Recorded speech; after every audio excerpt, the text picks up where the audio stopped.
Everybody got all dressed up. Your life.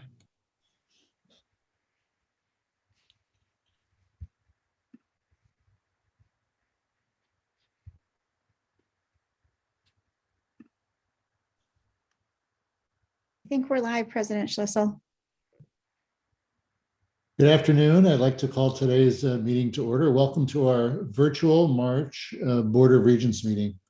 We're all remote today, so I'll call roll of all the regents one by one so they can be noted for the record and for those not able to see the screen. Regent Acker. Present. Regent Beam.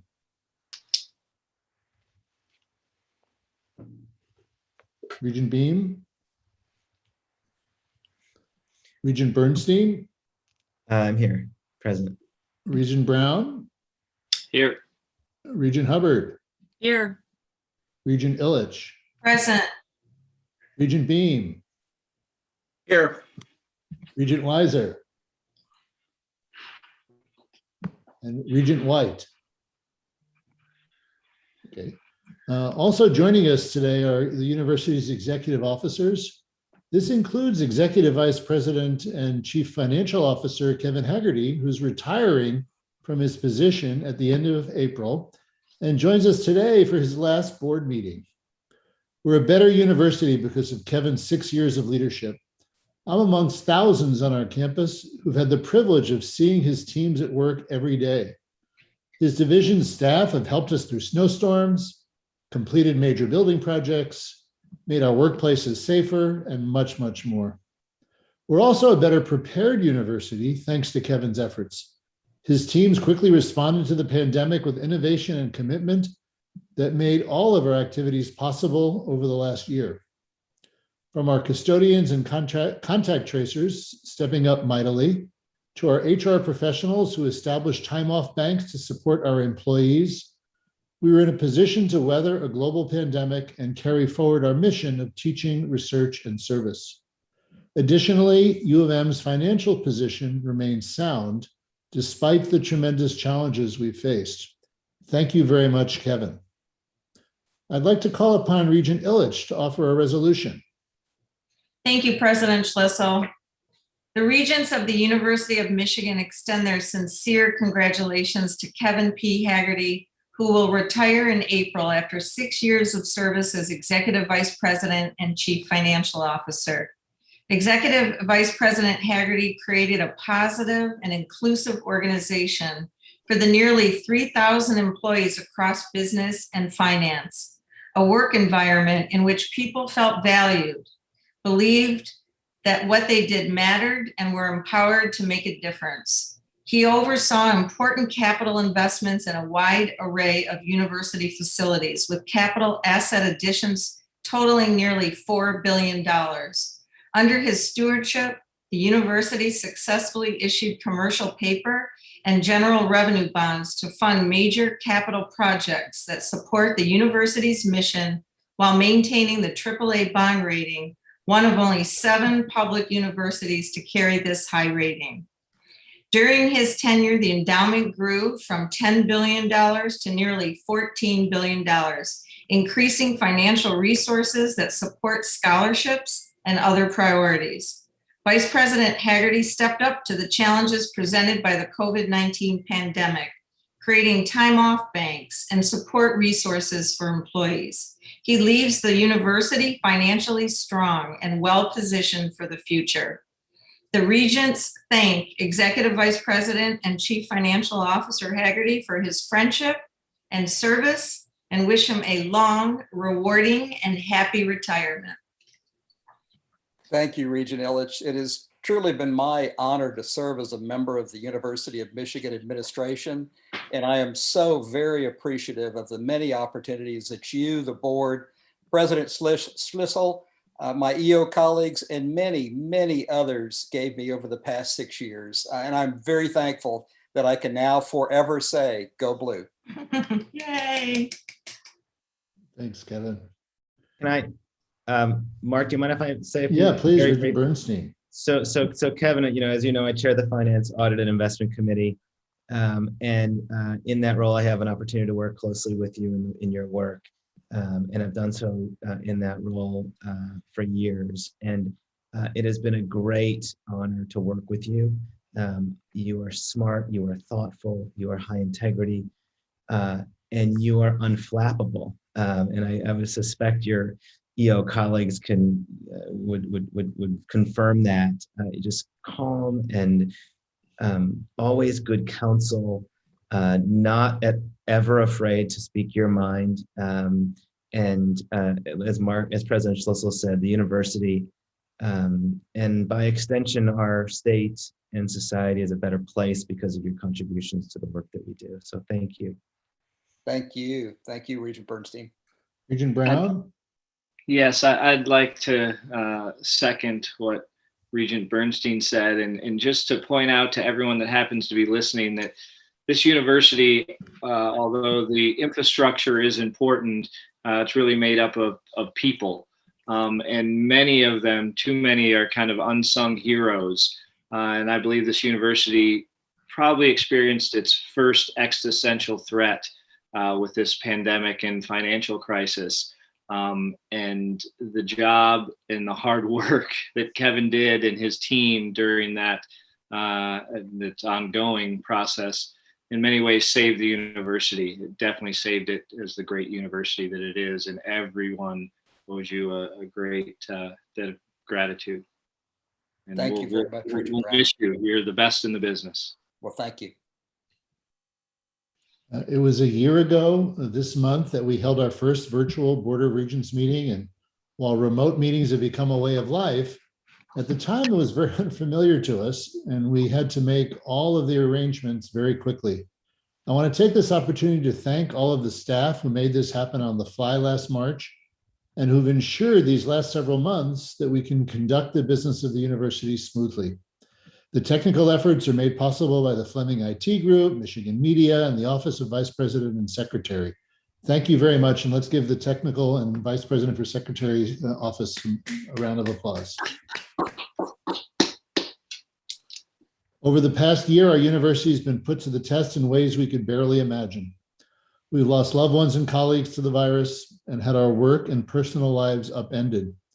But our community has persevered, and we're working to get us back to the University of Michigan that we all love, a vibrant, energized, and ambitious community of students, faculty, and staff, a residential university that teaches, learns, conducts world-class research, serves the public, and cares for millions of patients. Thank you, everyone, for your commitment to the University of Michigan.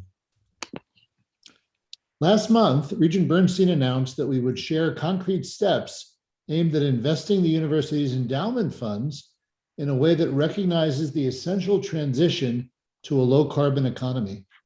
The Regents and university leaders have been engaging with members of our community, local and national climate change advocates, and experts in sustainable investing over many months. We've also been reviewing U of M's investment strategies since announcing a pause on new direct fossil fuel investments last year. The culmination of these efforts brings us to today. I'm submitting a supplemental agenda item that asks the board to approve an approach to investments that will result in strategic changes that together are unique in our nation. Endowments by their very nature are future-looking. Today, we position our investment strategies to meet the challenges of the future. The University of Michigan will be the first American university to publicly commit to a combination of three actions. We will achieve a net zero endowment, discontinue direct investments into publicly traded companies that are the largest contributors to greenhouse gases, and discontinue investments in funds primarily focused on oil reserves, oil extraction, or thermal coal extraction. This discontinuation of investments would align us with similar commitments from other top universities, including Columbia, Brown, and the University of California. And our net zero endowment commitment is the first such commitment from an American public university. A net zero endowment strategy considers the greenhouse gas emissions from all of the university's investments. Substantial greenhouse gas emissions occur outside of the energy sector, and net zero applies broadly rather than targeting a single industry. We'll complete this by 2050 and report regularly to the Regents on our progress. U of M will not directly invest in companies that are the largest contributors to greenhouse gases, currently defined as the top 100 coal and top 100 oil and gas publicly traded reserve holders globally, as compiled by the Carbon Underground 200 list. Over the past decade, U of M has not invested in companies that extract thermal coal or oil from tar sands, and we will not invest in such companies going forward.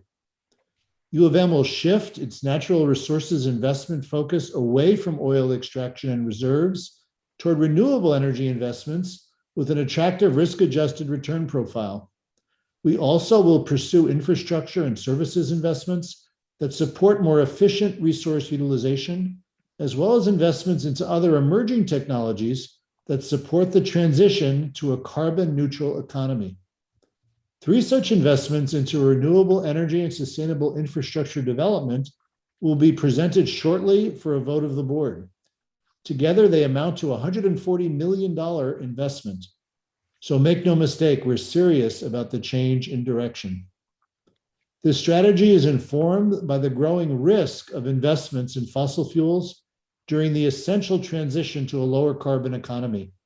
In addition, our investment decisions must take account of the fact that all successful companies will have to implement plans to achieve carbon neutrality.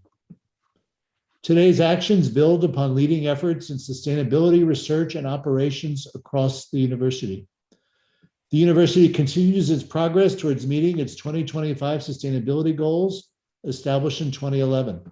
The Ann Arbor campus is expected to meet its goal of cutting greenhouse gas emissions by 25% later this year on an annualized basis, and fully meet our annual goal in fiscal year 2022, 3 years ahead of schedule.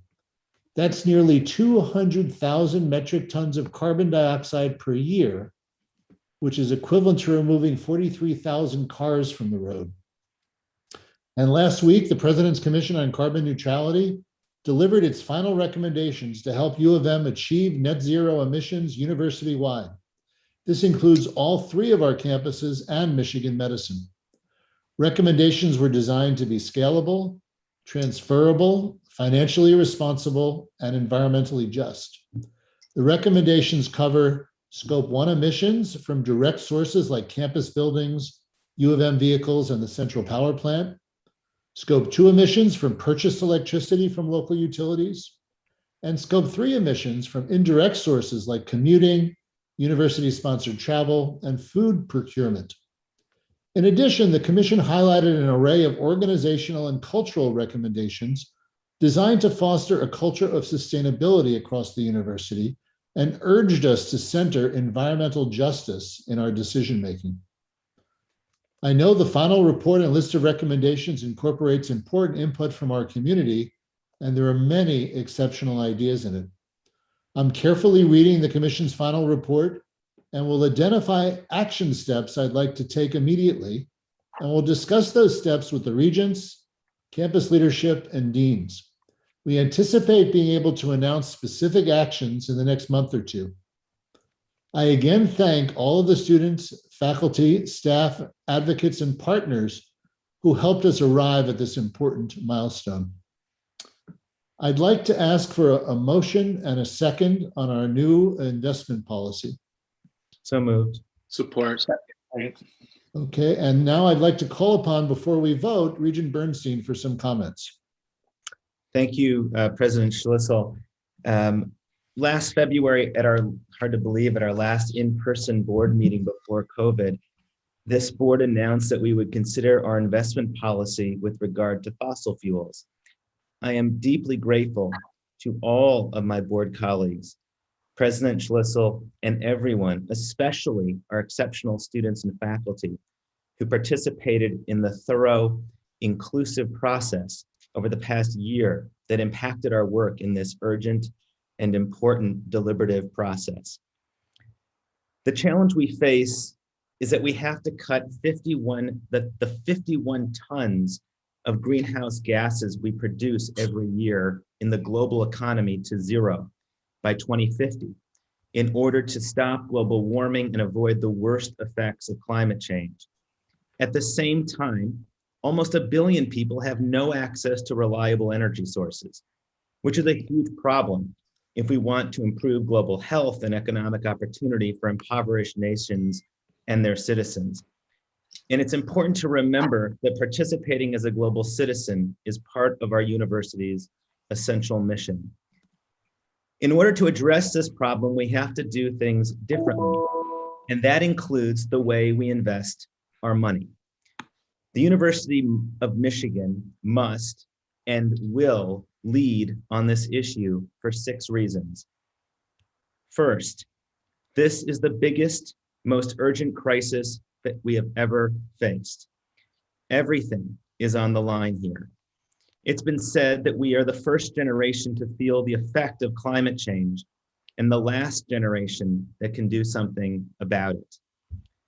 Second, this is a big and complicated problem, and the University of Michigan is in the business of solving big, complicated, consequential problems. Leaders don't shy away from hard challenges. We must do this, as President Kennedy once said about a different, daunting challenge. We have to do this not because it is easy, but because it is hard. If we want to be the leaders and best, then we need to act like the leaders and best. Thirdly, this is about fairness and equity. Those who suffer the most due to climate change, the poorest and most vulnerable people on our planet, have done the least to cause the problem. 4, this is a global problem. And as we all agree, we're a global university. The massive scale of our international investment portfolio must address the risks of climate crisis. 5, this is about managing investment risk and returns. Investments that do not fully address climate risk are bad investments that, in addition to destroying our planet, are also damaging the performance of the endowment that we depend upon to fund our mission of teaching, research, and service. And finally, 6, this is uniquely related to the research, scholarship, and teaching that occurs on our own campus that confirms the causes and consequences of climate change. We have a unique responsibility to address the very crisis we study every day. With regard to university investments, the question therefore isn't should we do something about climate change, but what should we do about climate change? And the answer is everything. We should do everything possible to tackle this problem. Financially, that's what this policy is about, and operationally, that's what the President's Commission on Carbon Neutrality addresses. So what are we doing? Here's what we're doing. Today, the University of Michigan adopts a comprehensive, concrete investment plan to address the climate change crisis. A few top universities, like the University of California, Columbia, and Brown, have already adopted some of these policies, but we want and must do more. That's why I'm proud to be the very first public university in the United States to adopt all of the following important commitments. 1, the university will not invest in companies that are primarily engaged in oil reserves, oil extraction, or thermal coal extraction. 2, in addition to these companies, the university will not directly invest in companies that are the largest contributors to greenhouse gases currently defined as the top 100 coal and the top 100 oil and gas publicly traded reserve holders as identified on the Carbon Underground 200 list. 3, the university will shift our natural resources investment focus toward renewable and sustainable energy investments. And 4, we are making a commitment to reduce all greenhouse gas emissions from our entire $14 billion investment portfolio to net zero by 2050. And net zero, it's worth mentioning, worth addressing, means the total greenhouse gas emissions of the total portfolio are subtracted or offset by the investments that remove greenhouse gas emissions to a point where that number, the net number, is 0. This aligns us with the deadline set by the 2015 Paris Climate Agreement. Importantly, as President Schlissel mentioned, the Investment Office will provide annual reports to the Board of Regents in public session, detailing the status of progress toward this commitment. Here's why our commitment to a net zero investment portfolio is essential. Carbon is used and greenhouse gas emissions are created throughout the economy. It's not just isolated to traditional fossil fuel investments. In fact, these traditional fossil fuel investments account for only about 7.5% of our endowment and 18% of the total greenhouse gases emitted in the global economy. 28% of greenhouse gas emissions come from materials, the production of materials like concrete and steel and plastic and glass. And then other sectors like transportation, hospitality, healthcare, technology, service industries, real estate, consumer staples, etc. They produce tons of greenhouse gas emissions. So while discontinuing investments in fossil fuel companies is necessary, and we're doing this, we need to do more to get the job done. We can't afford to solve only 18% of the problem. We have to solve 100% of the problem. And net zero investment policy addresses 100% of the problem because it covers 100% of our investments, not just fossil fuel investments. And I want to close by saying that I want to address our students who have been thoughtful, well-informed, absolutely relentless, and in the end, successful in moving this issue to the very top of our agenda. We are among the first, but hopefully not the last university to make these commitments. Student activism was the driving force behind this action. So I say to the leaders of other universities, listen to your students. They are knocking on your door. Let them in and learn from them. They will educate you, they will motivate you, and they will inspire you to do the right thing. So I urge all of my colleagues to support this regental action with an affirmative vote. Thank you. Thank you, Regent Bernstein. Regent Acker? Thank you, President Schlissel, and thank you, Regent Bernstein, for your remarks. I want to start by thanking both of you for your incredibly hard and relentless work on this existential issue. Without your leadership and the energy you brought, we wouldn't have reached this point. But I want to use my remarks today to directly address our students in the way that Regent Bernstein did just a couple minutes ago. Throughout this process, you've probably met negativity and naysaying. You've heard from people saying that you're too young and you couldn't possibly understand. Many of you have been told that you have passion but no expertise. Likely there are moments that you felt that you were yelling into the void about the most important issue of our generation, the threat of climate change. Those voices are wrong because your activism matters. Your voice matters. Your passion matters. And yes, your viewpoint matters. Many people of our generation, my generation, have missed this moment. You haven't. You recognize the importance of this issue and you saw the impact our institution could have in this fight. You spoke out. Your meetings and calls, including an impromptu one we had in the basement of Espresso Royale, they mattered. Keep advocating, keep organizing, keep speaking out on this and other issues. There will be times that we disagree. There will be times that we agree. But through your advocacy today, you have made our campus a better place and the world a better one. Don't ever let anyone tell you that you're too young or too inexperienced to make a difference. President Schlissel, I'm proud to vote yes on this matter. Thank you. Thank you, Regent Acker. Any other comments before we take the vote? Seeing none, all those in favor? Aye. Aye. Opposed? Aye. Thank you. The new policy passes. Thank you very much. I now invite Vice President Hagerty to present the renewable energy investments I mentioned earlier. We'll open them up for comments as well from the board and take a vote on each supplemental item. Please, the first item, Kevin. Yes, Mr. President, as you previously mentioned, it's one thing to have a new policy. It's another thing to actually begin to take steps towards that policy. And I believe you will see that in these 3 new investments and many more to come.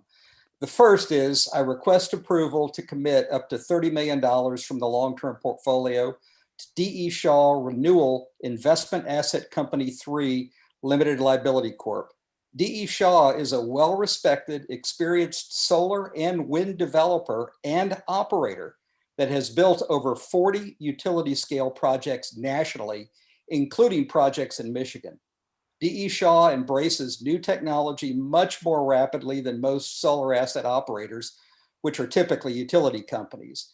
We think we will be able to help this manager identify technological improvements over time, creating additional upside for both the endowment and the environment.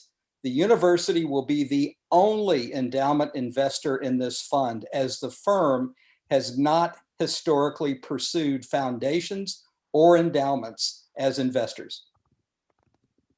Thank you, Vice President Hagerty. Is there a motion? So So moved. moved. Is there a second? Second. Any comment or discussion?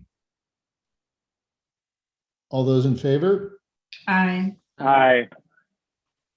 Opposed? Thank you. The first investment carries. Vice President Hagerty, the second investment? Yes, Mr. President, I request approval to commit up to $50 million from the long-term portfolio to Aplamato Partners One Limited Partnership. Aplamato is a natural resources investment manager that partners with solar developers to work together to put together all the land rights necessary to develop utility scale solar projects. Working with Aplamato allows solar developers to use their time and capital much more efficiently, which enables solar projects to be built far more quickly than is typical. Thank you. Is there a motion? So So moved. moved. Thank you. And I heard a second, I guess, as well. Any discussion? All those in favor? Aye. Aye. Aye. Thank you. Any opposed? Okay, the motion carries. Thank you. And then the third investment, Vice President Hagerty? Yes, Mr. President, I request approval to commit up to $60 million from the long-term portfolio to Cresta Sustainable Infrastructure One Limited Partnership. Cresta Sustainable Infrastructure is an existing investment manager.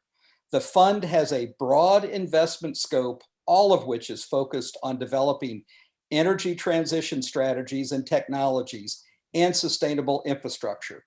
We anticipate, for example, that the first 2 projects the fund will actually make will be a renewable gas project and a carbon sequestration project. Thank you very much. A motion? Moved. So moved. I heard a motion and a second. All those in favor? Aye. Aye. Opposed? Thank you very much. The third investment carries. I also want to be sure to thank Eric Lumberg and the staff in our investment office who helped us organize this new policy and find these 3 very consistent new investments, as well as the many folks that we turned to over the last year for advice and really educating us, leading to today's series of announcements. So thanks to all of them very much. Moving on our agenda today are recommendations for honorary degrees that would be awarded at Ann Arbor Commencement on May the 1st. The 5 individuals submitted for approval are remarkable in their achievements and impacts on society. Computer engineer and University of Michigan alumnus, Robert Caillou is a pioneer in the development of the World Wide Web. He's internationally recognized for envisioning information technology's potential to streamline data sharing and for proposing the first hypertext system for the European Laboratory for Particle Physics, or CERN. This was a crucial step in the development of the web. Caillou earned his master's degree in computer information and control engineering from U of M. University of Michigan alumna Janet Guthrie made history in 1977 as the first woman to qualify for and start in the Daytona 500 and the Indianapolis 500. Before turning to auto racing full-time, she was one of the few women working as an aerospace engineer, having earned a degree in physics from U of M. Her physics background provided the foundation to master racing at a time when women were considered incapable of safely driving high-performance race cars. Human rights activist and U of M alumnus James Toy has devoted his life to championing the rights of members of the LGBTQA community and those experiencing discrimination. He co-founded the Detroit Gay Liberation Front and the Ann Arbor Gay Liberation Front, and his advocacy led to the creation of the U of M Human Sexuality Office in 1971. Later renamed the Spectrum Center, it was the first on-campus office to support queer students at a higher education institution in the United States. World-renowned choreographer and dancer Twyla Tharp will be the speaker at our virtual Rackham graduate exercises. She is a Tony and Emmy award-winning artist who was elected to the American Academy of Arts and Sciences in 1993, received the 2004 National Medal of the Arts, and was a Kennedy Center honoree in 2008. In addition to choreographing for her own company, Twyla Tharp Dance, she's created dances for the Joffrey Ballet, American Ballet Theater, the Paris Opera Ballet, the Royal Ballet, and the New York City Ballet. Brian Stevenson is a social justice advocate, civil rights attorney, and founder and executive director of the Equal Justice Initiative, a nonprofit that represents people who've been illegally convicted, unfairly sentenced, or abused in jails and prisons. EJI has won reversals, relief, or release from prison for more than 135 prisoners on death row and hundreds of others wrongly convicted. Mr. Stevenson has won 5 US Supreme Court cases, including a 2012 decision that found mandatory life sentences for minors unconstitutional. His memoir, Just Mercy, was turned into a feature film starring Michael B. Jordan and Jamie Foxx. We're honored that Mr. Stevenson will deliver this spring's commencement address at our May 1st commencement. Regarding commencement, I'm pleased to announce that we will open Michigan Stadium to graduating students during our May 1st Ann Arbor commencement ceremony. Attendance will be ticketed and limited to graduates. We're adding this opt-in event for graduates who want to celebrate their accomplishments together with their classmates, and it follows 2 important changes. The state of Michigan has increased the allowed capacity of outdoor stadiums, and we're seeing far fewer COVID-19 cases among students. The plans we've previously announced to celebrate commencement and honor our graduates have not changed. Our virtual ceremony with synchronous content will be viewable by everyone at home or from the big house. And the Michigan Stadium photo opportunity will proceed as planned. To help us do this safely, we'll have a number of protocols and precautions in place. This will all be described on our commencement website. Whether graduates choose to view the ceremony remotely with family or friends, or alongside their classmates in the big house, graduation is such a special time for all of us at U of M, and we want to make this milestone in our graduates' lives as memorable as possible. We're grateful that changes in public health guidelines and conditions in our student community now allow us to offer the experience of being together in Michigan Stadium when their hard-earned degrees are conferred. I believe Regent Hubbard wanted to make a comment. Thank you, President Schlissel. I really appreciate your announcement related to commencement today. And I encourage students to take a look at that. Certainly, you shouldn't feel pressured to go if you don't want to. You can see everything at home and online, but it's a great opportunity to get in the big house one last time and enjoy your friends and celebrate your day together with your classmates. So I look forward to seeing you there. Go Blue. Thank you, Regent Hubbard. I'd now like to take a moment to provide an update on some of the many activities that are underway as part of the work being done to implement the recommendations from the Wilmer-Hale report regarding sexual misconduct by Martin Filbert.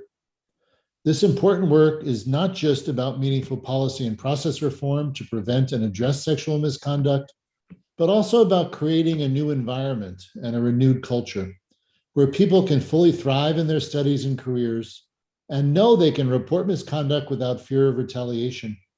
A community with a heightened level of trust of one another and of campus leaders. We continue to work with Guidepost Solutions, the firm retained by the board and me to implement the WilmerHale recommendations.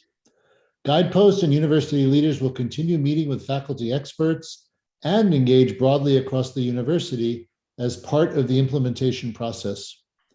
I anticipate providing additional resources and an enhanced organizational structure for our Office of Institutional Equity and Title IX efforts, not just for investigations, but also for their important work in prevention, education, and support. The leadership and staff of OIE are very dedicated to our community, and we want to help enhance their effectiveness. OIE is also seeking community members to serve on an advisory committee of students, faculty, and staff to provide perspectives and input on policies, procedures, prevention efforts, and other matters related to sexual and gender-based misconduct. We expect that the umbrella sexual misconduct policy will be finalized this summer, and I thank the many members of our community who provided feedback. As announced at the last board meeting, we will improve the channels for reporting misconduct, along with revamped protections against retaliation and greater clarity about what to expect when a complaint is filed.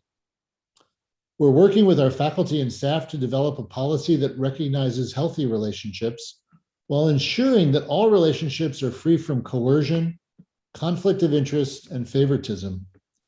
We want supervisors to act responsibly and those they supervise to feel safe and heard, and to be empowered to speak up. It's my expectation to announce this new policy in the coming months. We've taken a fresh look at how we vet candidates for internal promotions and new hires that includes incorporating better documentation and improved diligence practices. Finally, I want to speak to something I mentioned at last month's board meeting, which is the commitment that the board and I share to change the culture of our institution. Together, we will identify and create a set of unifying shared values to help us set a high standard for campus behaviors, systems, and practices.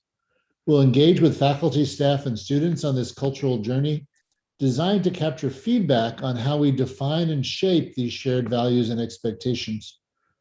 Our engagements will include many different opportunities for the community to provide input and be part of the cultural change we aspire to make. Our shared unifying values and expectations will guide our thinking, help us always act with integrity, and give us the clear direction to make ethical decisions and ensure accountability. I've asked Sonia Jacobs to lead this effort, along with a faculty co-lead we hope to announce soon.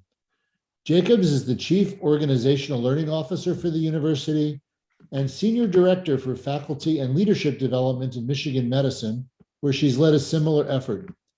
We'll also form an advisory committee to support this work, but our journey to a more positive culture will need to involve everyone in our community. We must embark on this together, create it together, and develop a culture we can all be proud of at the University of Michigan.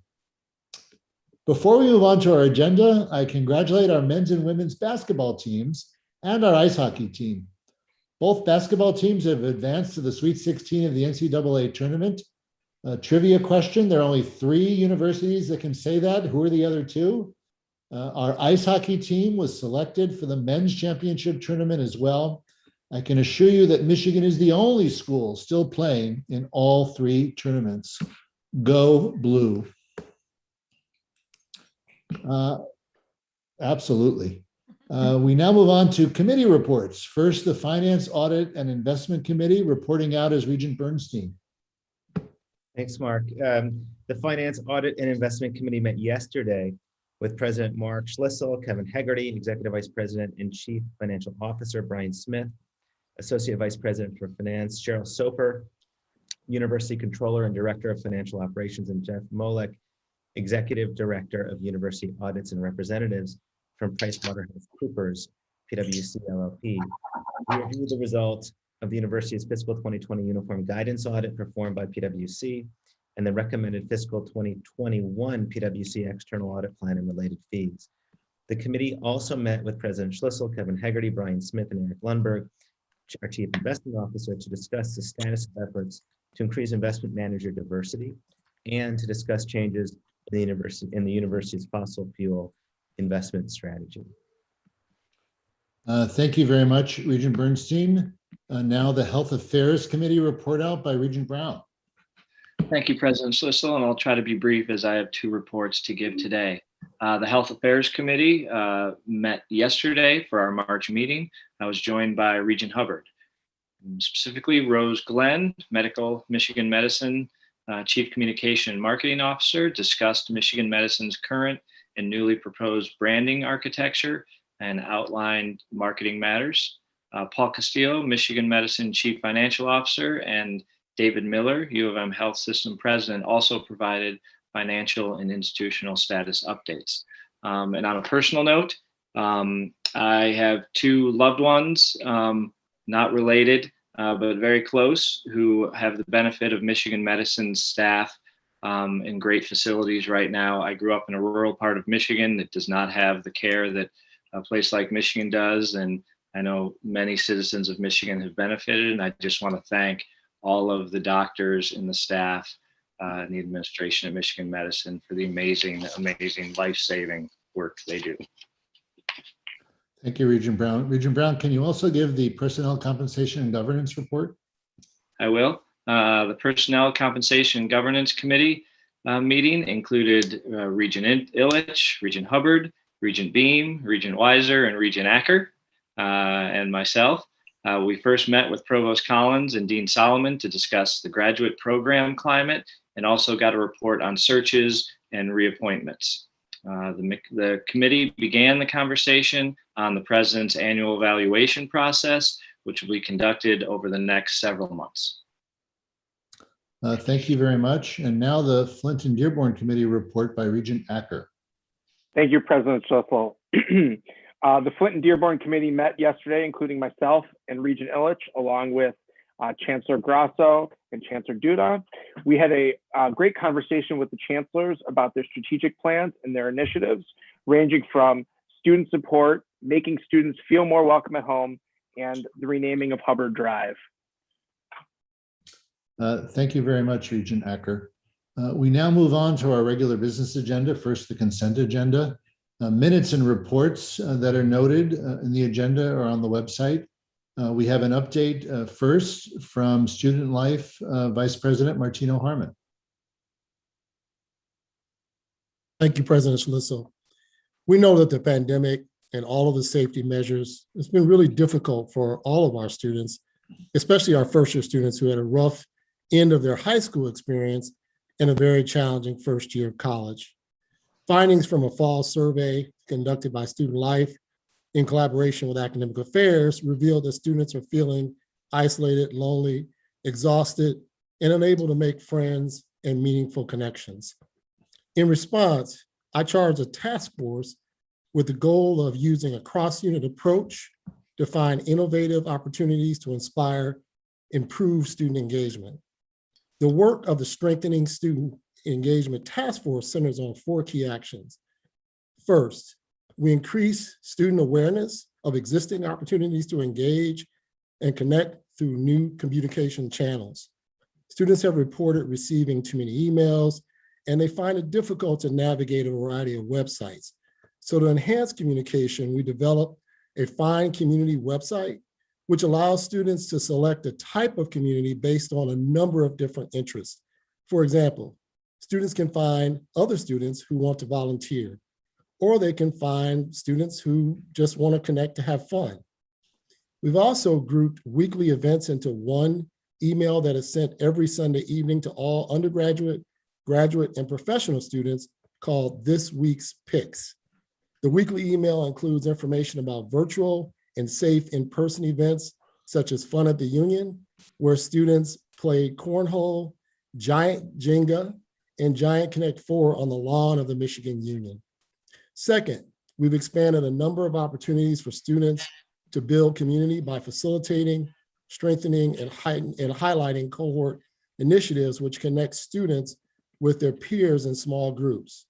For example, we provided a link which allows students to connect with other students in the same classes using a chat platform called GroupMe, as well as a student-created link to Study Buddies, which helps students find study groups. And we increased the pool of students who participate in our regular cohort program up to 500. Students in the cohort program are grouped with other students to form their own connections and friendships. Next, we created a special outreach initiative called Resource Navigation. The program provides a direct check-in conversation from over 120 resource navigators from student life to over 2,000 first and second year students who appear to not have already connected with an established group. Approximately 3 out of every 10 students contacted respond to the outreach.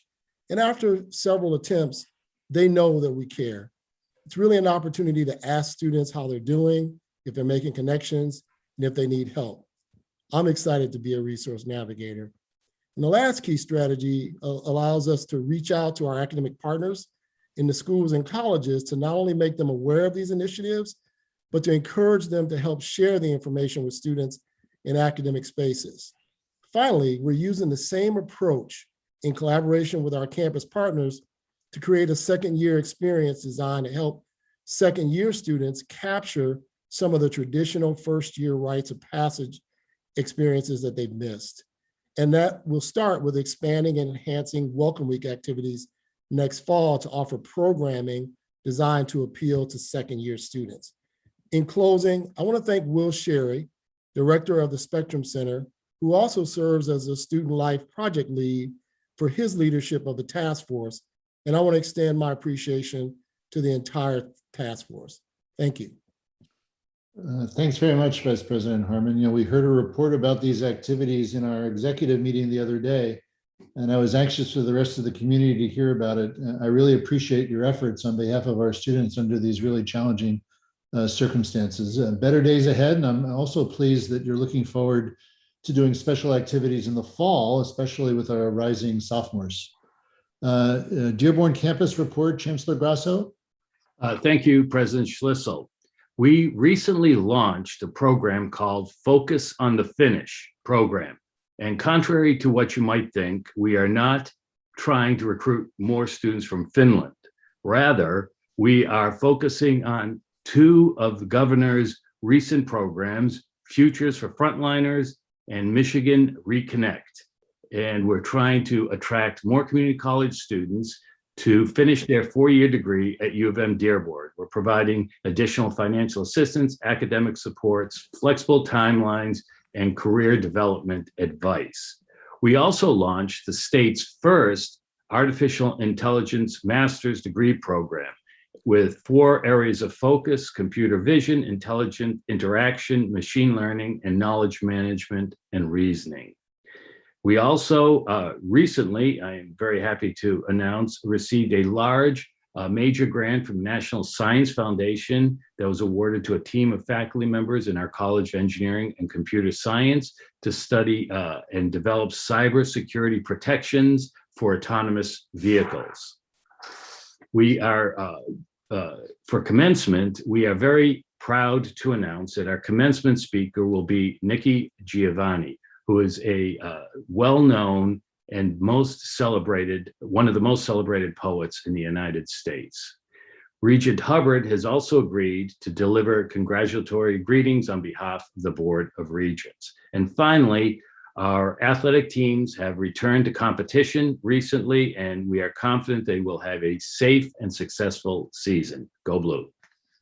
Thank you very much, Chancellor Grasso. The Flint campus report from Chancellor Dutta. Thank you, President Schlissel. Appreciate the opportunity to share some highlights from U of M Flint. Our fall 2021 semester plans have been finalized in consultation with faculty and staff. We plan to return to our normal schedule of classes and activities. By following the public health guidelines and best practices, we anticipate the campus will look closer to how it looked in fall 2019. And guess what? That was my first semester.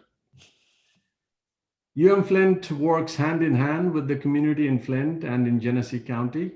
Since March 1, we have collaborated with the County Health Department and are vaccinating hundreds of people at the North Bank Center. It is ongoing right now.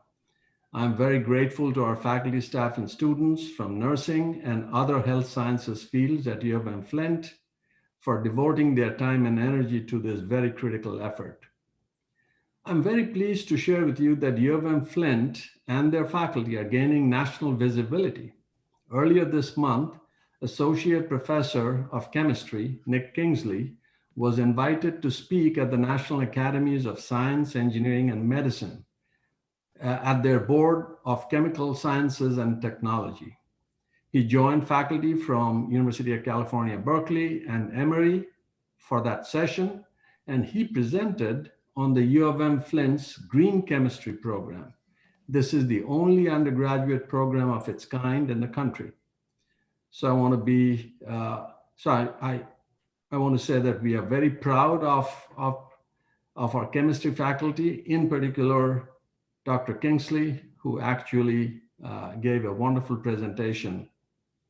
This year's Giving Blue Day for us was an unprecedented success. In the past years, we raised about $40,000 a year, give or take. This year, we set a goal to raise $1 million, and we came very close. We raised over $800,000, second highest among all units across the 3 campuses. I'm very grateful to all the donors, friends and alumni, and proud of the University Advancement team and the campus community. We have just started a search for a new Vice Chancellor for University Advancement. In closing, I'd like to say that we continue to set ambitious goals for the campus, work hard to achieve them, and I'm convinced that we do a pretty good job. So I'm very proud of our faculty, staff, and students. And finally, although I haven't overlapped with Vice President Hagerty, I just want to say that it has been a pleasure to work with him. He and I have a very good, close common friend back in Austin. So I wish you all the best, Kevin, and go blue. Thank you, Deborah. Thank you very much, Chancellor Dutta. We now move on to student government reports. Today will be the last time, actually, student body president here in Ann Arbor, Amanda Kaplan, addresses the group. And Amanda and the vice president, Severi Nandagama, had a very challenging year for their year of leadership, but they did a spectacular job representing the interests and thoughts of students, helping the leadership of the campus communicate broadly and have a greater sensibility of what was going on within the student community. So I wanted to be sure before she spoke to thank Amanda and Savi for their efforts and their partnership this year. And now I introduce Amanda Kaplan for the last time as student body president. Thank you so much for those kind words, President Schlissel, and to the executive officers and the members of the Board of Regents.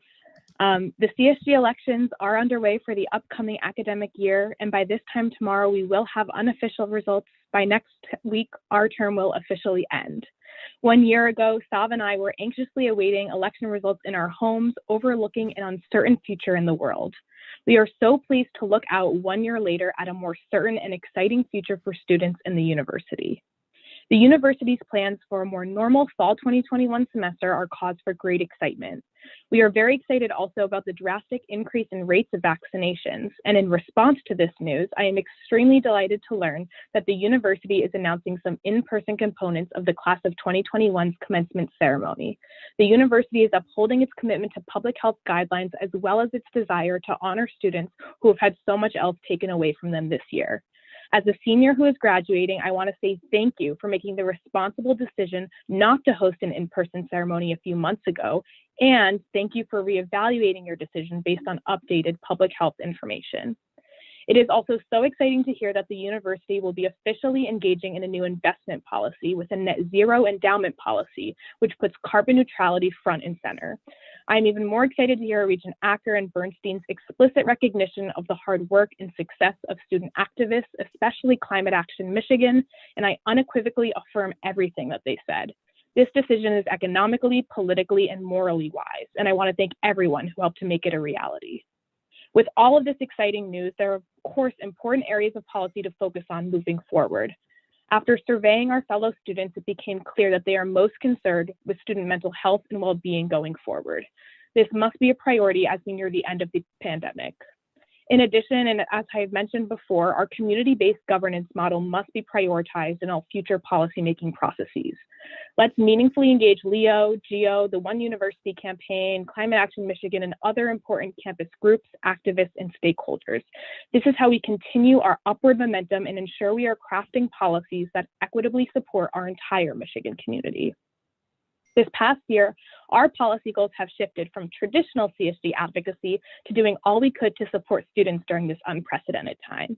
We tried to do this in many ways, by proactively working with student groups to utilize CSG's resources, by working with campus staff to curate important content like the Democracy and Debate themed semester, by creating programs that addressed affordability and accessibility barriers like Produce at UM, by advocating for policies which promoted wellness and equity like pass-fail grading, by providing resources that enhance the student experience, like free access to the Wall Street Journal, New York Times, or COM, and by working hard every day to respond to new concerns and to work to institute meaningful change. We know this year has not been easy, so we just wanted to thank all of you for your hard work, your willingness to work with us, and your dedication to serving students in our campus community. We are so excited to be signing off on a higher note with new areas of policy to focus on, but a lot of incredible progress underway. Thank you, and go Blue. Thank you very much, Amanda. Regent Acker, did you want to make a comment? Just real briefly, before Amanda signs off, I just wanted to thank her and Severi for their incredible work this year. This was the strangest year, I'm sure, for CSG ever, but it would be an understatement to say how wonderful they were to work with, how productive their relationship was with the Regents, especially for me. And I wish them incredible success as they move on. I know that when they get job interviews in the future and are asked, what's the most difficult thing you've ever done, they will have a very good answer for that now. So thank you both very much for that. Thank you, Regent Acker. Moving forward, we have personnel reports that are in the materials. Memorials, Vice President Churchill. Sorry, I just put my agenda down, but I will grab it at this moment. Yes, we do have one memorial, I'm sorry to say, which is for William Gralski, Professor of Computer and Information Sciences at U of M Dearborn, and we do pass on condolences to his family and friends and colleagues. Thank you very much, Sally. I now call for a vote on the consent agenda. Is there a motion? So move. Thank you. Is there a second? Second. All those in favor? Aye. Aye. Opposed? Thank you very much. The consent agenda carries. We now move on to the regular agenda. There are a couple of informational items, but the first two items are the next item is a supplemental item. Can I call upon Executive Vice President and Dean Runge to introduce the first of the supplemental items? Thank you, President Schlissel. Good afternoon. Today, I have the privilege of sharing very positive news about our Depression Center. Now, thanks to various donors and their generosity, the University of Michigan opened the nation's first Depression Center nearly 20 years ago. And this has been tremendously successful and today leads a national network of similar centers across the country. Today, we would like to recognize and thank Francis and Kenneth Eisenberg, who've committed a total of $30 million to depression research and scholarship. We propose that we rename the center in their honor, now to be known as the Francis and Kenneth Eisenberg and Family Depression Center. These gifts from the Eisenbergs will allow us to continue the momentum and the incredible work to accelerate the pace of mental health prevention, detection, treatment, and support. The past year and the pandemic underscore more than ever before the need for increased awareness of mental health and the severity of conditions like depression across the country. I'd also like to recognize Dr. John Graydon, the center's founding director and former chair of the Department of Psychiatry. His leadership over the past 2 decades has guided and shepherded a broad array of research programs that have been critical to discovery science and early stage findings. Indeed, these programs have been instrumental in gaining federal funding and supporting large-scale efforts to improve mental health knowledge and care. We know that this legacy will continue with the center's new director, Dr. Srijan Sen, who is also the University of Michigan's Associate Vice President for Research in Health Sciences. Thank you all for making this important research and program possible to improve the lives of those with mental illness or mental health issues. And in particular, we owe a gratitude of thanks to the Eisenberg family. And now I'll turn it over to Tom Baird for additional comments. Tom? Thank you, Dr. Runge and President Schlissel. We are so grateful to Francis, Kenneth, and the Eisenberg family for their generous commitment to the university and especially to the Depression Center. The Eisenbergs have been longtime dedicated volunteers and advocates for the University of Michigan, actively serving on many volunteer boards across campus. Their generous support to the university now totals $39 million, including gifts to Michigan Medicine, LSA, Education, Social Work, Athletics, and the University of Michigan Musical Society. 5 years ago, the Eisenberg family made a bold commitment to advance research and scholarship at the U of M Depression Center. Today, they have expanded that support, as we heard, to $30 million at a time when awareness, advocacy, and advancements are so desperately needed. I am humbled and honored to support this request for a new name that honors the family's commitment and advocacy, the Francis and Kenneth Eisenberg and Family Depression Center. Thank you so much. Thanks very much, Tom. Yeah, I want to add my own support to this remarkable Depression Center. Ever since I arrived here, I've been struck by the breadth of its activity in fighting depressive illness, all the way from clinical care down to very basic mechanisms, ways to use induced pluripotent stem cells to look for abnormal physiology in neuronal cells from depression patients, to testing new drugs, to working out new ways to treat, to explorations of the use of artificial intelligence in the treatment of depression and the diagnosis of depression. So it's really a remarkable multidisciplinary center that has served as a fantastic model for other such centers and the leader of a network around the United States. So real kudos and thank you to the Eisenbergs and all the other donors that have made the University of Michigan one of the leading centers for the study and treatment of this critically important set of illnesses. So thank you very much. Can I get a motion? So moved. Thank you. I think I heard a second as well. I know that Regent Illich wishes to make comment before we proceed to vote.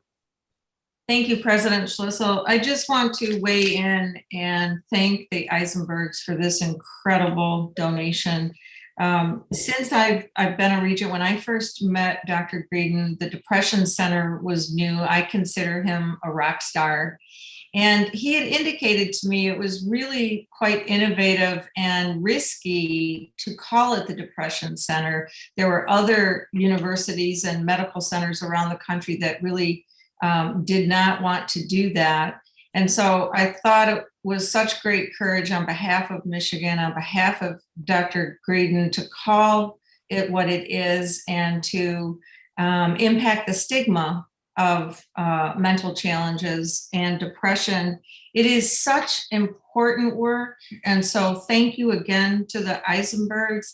During my tenure as regent, I have seen and referred so many people to our Depression Center that has really transformed their lives. And on some occasions have saved their lives, particularly younger people. So it really makes a difference. I do want to acknowledge the Heinz Prechter Bipolar Research Program that's at the Depression Center that continues to do great research to help people.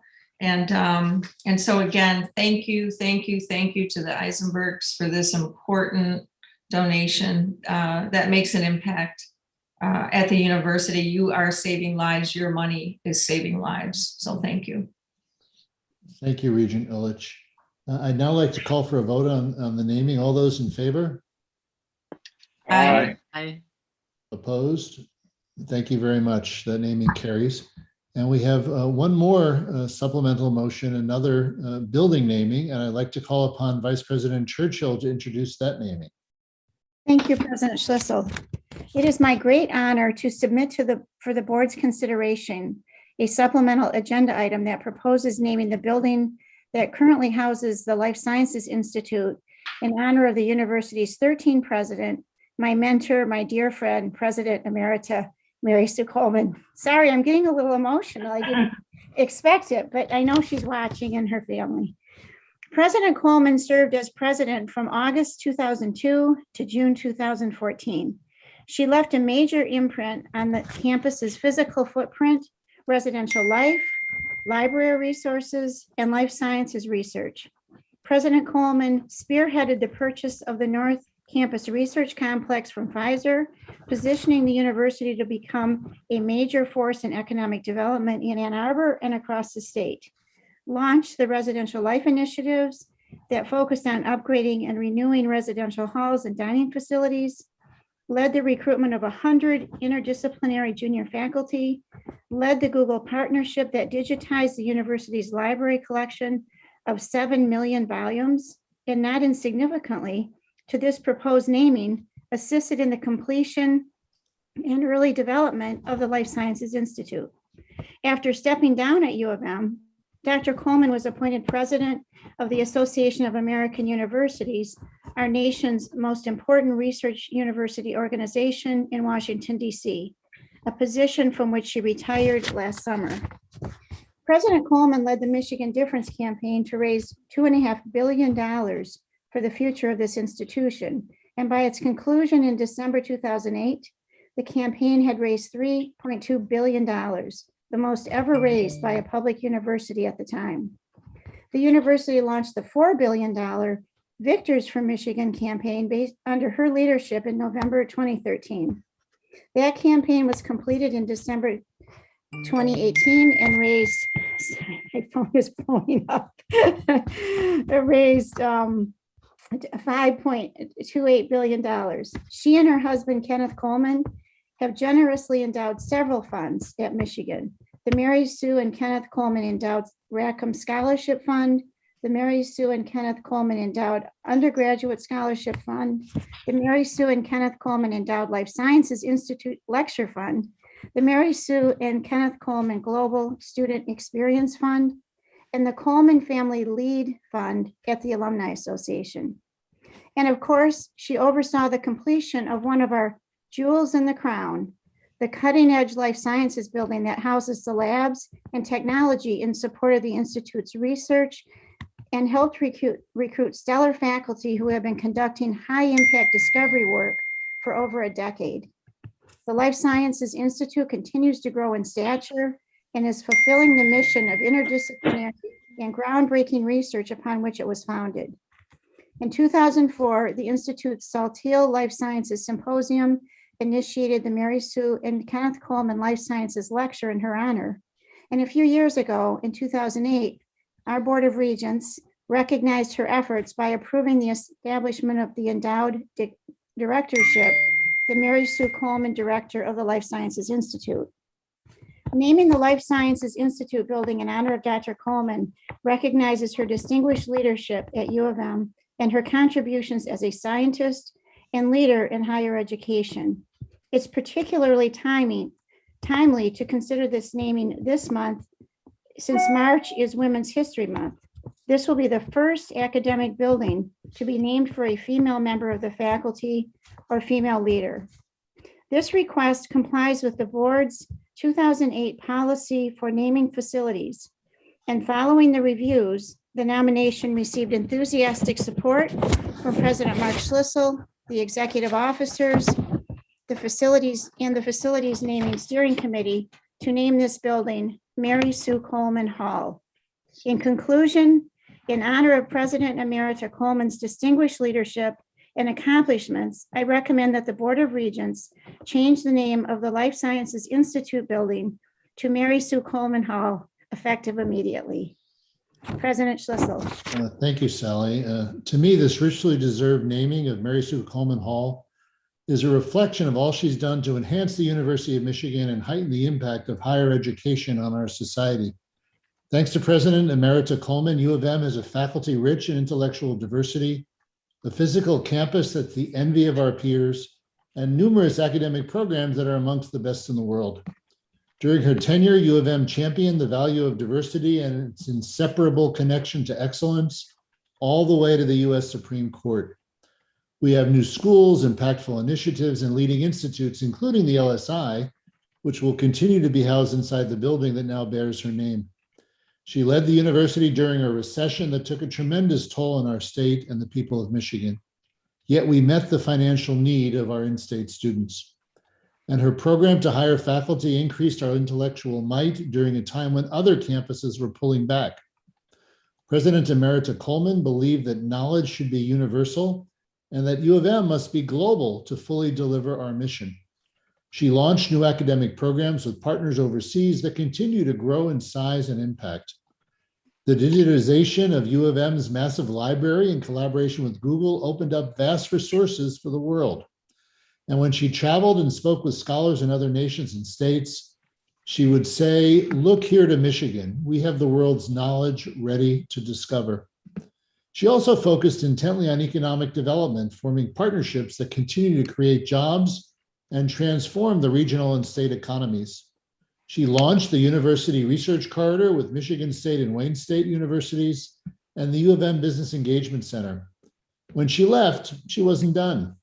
She led the AAU during a very difficult period for research universities. When the value of higher education was challenged, she advocated for research in Washington, D.C. and in communities across our nation. She worked to increase affordability and diminish the adverse effects of policy changes that targeted international scholars. And when many were questioning the value and validity of science itself, she advanced the work of faculty and students across our nation, writing that it is imperative that America reinvest in the government-supported research and the government-university partnership that have made our nation and its universities, laboratories, technology, and economy the envy of the world. We must not turn our backs on the partnership that, since World War II, has made the United States stronger, safer, and more prosperous. Thank you, President Emerita Coleman. We'll look forward to celebrating this historic change here on campus in the fall. And I now would like to call for this resolution. Do I have a first? So moved. Do I have a second? Second. Thank you. And I believe the chairman of the board, Regent Illich, has a comment to make. Yes, I would like to make remarks on behalf of all of our colleagues on the Board of Regents. My colleague, Regent White, and I are two regents who had the pleasure and privilege of working with Mary Sue for a very long time while she was president. Regent White could not be here today due to her service in the National Guard, but she sends her excited regards. This honor of our former president is so welcome and exciting. When you read the supplemental agenda item and consider President Coleman's accomplishments at U of M, and then her distinguished presidency at AAU, you cannot help but think of how fitting this honor is. The board knew she could fulfill the vision of the Life Sciences Initiative, from completing the building to hiring our amazing faculty to supporting the research in all ways possible. It was not a given at the time, but her laser focus, support, and attention paid off, helping to create the wonderful institute that we are so proud of today. I won't repeat all of her accomplishments as our president, but I do want to reiterate her generous support of the university, both by President Coleman and her husband, Ken. And she has remained supportive of U of M since she left. President Coleman generously hosted the board for our strategic session in Washington, D.C. last January at the AAU offices, and she spent time with us updating the board on strategic initiatives for higher education. And I can't help but repeat what Vice President Churchill said, because you have to think about this: 200 years. This is the first academic building named for a female member of the faculty or leader at the University of Michigan. Pretty remarkable. So we are, as the board, very proud to have served with such a leader and proud to vote in support of this naming of the building, Mary Sue Coleman Hall, This is a wonderful day for our university. Thank you. Thank you very much, Regent Illich. I now call the vote. All those in favor? Aye. Aye. I Opposed? Thank you very much, and I look forward to seeing Mary Sue at Mary Sue Coleman Hall in the fall, if not sooner. We now move on to the conflicts agenda. Items 3 through 10 are conflict of interest items, each of which requires 6 votes for approval. The regents have carefully reviewed all of these items and will consider them together as a block in one vote unless any regent requests individual consideration of or recusal from voting on a particular item. Does anyone have any questions about a particular item? Would any regents like to request recusal from voting on any items? I now call for a vote on items 3 through 10. Is there a motion to approve? So moved. Is there a second? Thank you. All those in favor, please show hands. Aye. Thank you. Any opposed? Thank you very much. The conflicts agenda carries. I now turn things over to Vice President Churchill to moderate public comments for the day. Well, I did finally turn my phone off. So can we just do all that again without all the dings in the background?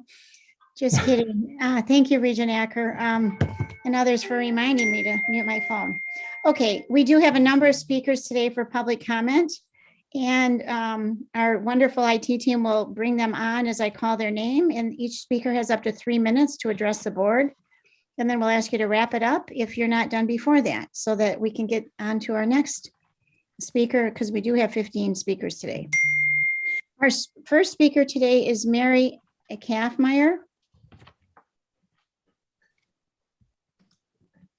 We bleed blue in our house. My husband is an alumnus. My oldest son is an alumnus with 2 degrees, and my second son is a future alumnus who will be graduating this year. We have always had extreme pride in this university and have been the university's biggest cheerleaders until this year. The pandemic is not the university's fault, but the way you've handled it has been abysmal. From the raising of tuition for online school, to the freshmen's experience, to the multiple strikes on campus, to the pitiful dining options, to the blaming of students, but especially to the handling of the quarantine and isolation housing and the treatment of the graduating students. It took an effort from parents and some negative social media attention to get you to look at the deplorable conditions of the quarantine housing. Shame on you. You are not supporting your students.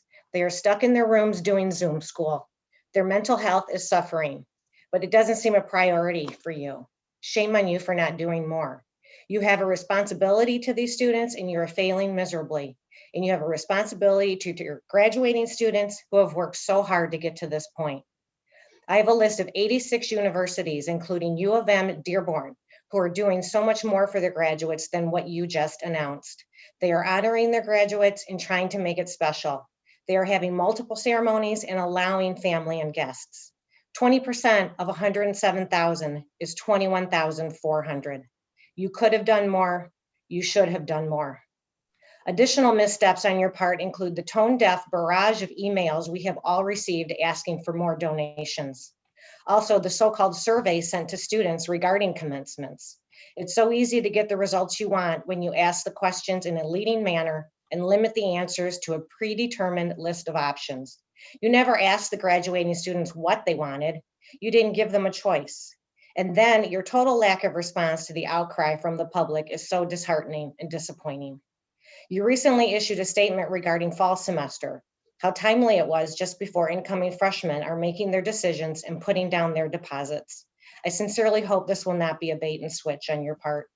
And if at your upcoming budget meeting, you decide to raise tuition again after all of this, then shame on all of you. As an institution of higher learning, you have a responsibility to all of your students. You have failed them and you have failed their families who have supported them this last year and a half when you abandoned them. I have lost confidence, faith, and trust in this administration. Thank you, and go blue. Thank you. Our next speaker is Aurora Harris.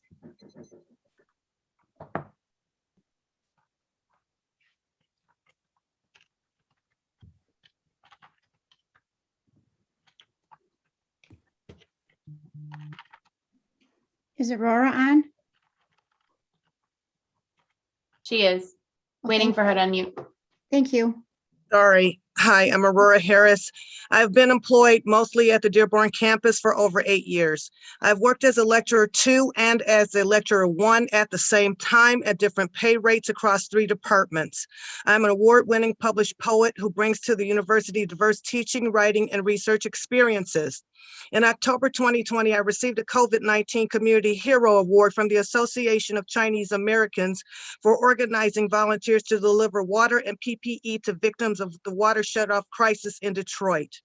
8 years ago, I taught a course at the Ann Arbor campus and was surprised to find I was paid more in Ann Arbor than Dearborn. It meant unfair wages then as it does now. With the increased amount of work that goes into preparing to teach, teaching, grading, and meeting additional needs of Dearborn students, the large pay disparity is an issue of equity. Not having equal pay is the reason why I must work as an underemployed or part-time lecturer across 3 departments. As I approach my 9th year of teaching without equal pay, my life has been living on rice paper, held in the hands of others who can tear it at any moment or cause me to fall through the cracks. Without job security and equal pay, I fell through the cracks. To struggle through the first 6 years of underemployed, teaching to keep my home from foreclosure and being homeless. Without equal pay for 8 years, I rode buses from Detroit to campus to teach during the day and night. Late at night, I was often stranded and forced to pay high prices to Uber, Lyft, or cabs to get home by midnight. I paid almost $200 a week. After tax and medical insurance deductions, most, if not all of my pay was spent on getting to and from work. Last March, to protect my health and feel safe, I was forced to take on the additional expense of buying a car, trading one debt for another. Then my great nephew with autism lost his part-time job. We were told he didn't qualify for COVID-19 unemployment benefits due to not enough hours worked. He was sent home and I began teaching from home and taking care of him. I do not have family members who can assist or funds to pay for a caretaker. During the fall semester, my workload doubled every day of the week, and I spent my weekends in virtual meetings with failing students and students with mental health issues. The semester, I was laid off from one department, but I teach one course in 2 departments. I still teach with increases of workload and time spent to support grieving and failing students. These are some of the reasons why the bargaining platform's call for tri-campus parity is so important. It is an issue of equity, stability, and the safety of our lives as dedicated lecturers. Thank you. Thank you, Ms. Harris. Our next speaker is Jamie Ratt.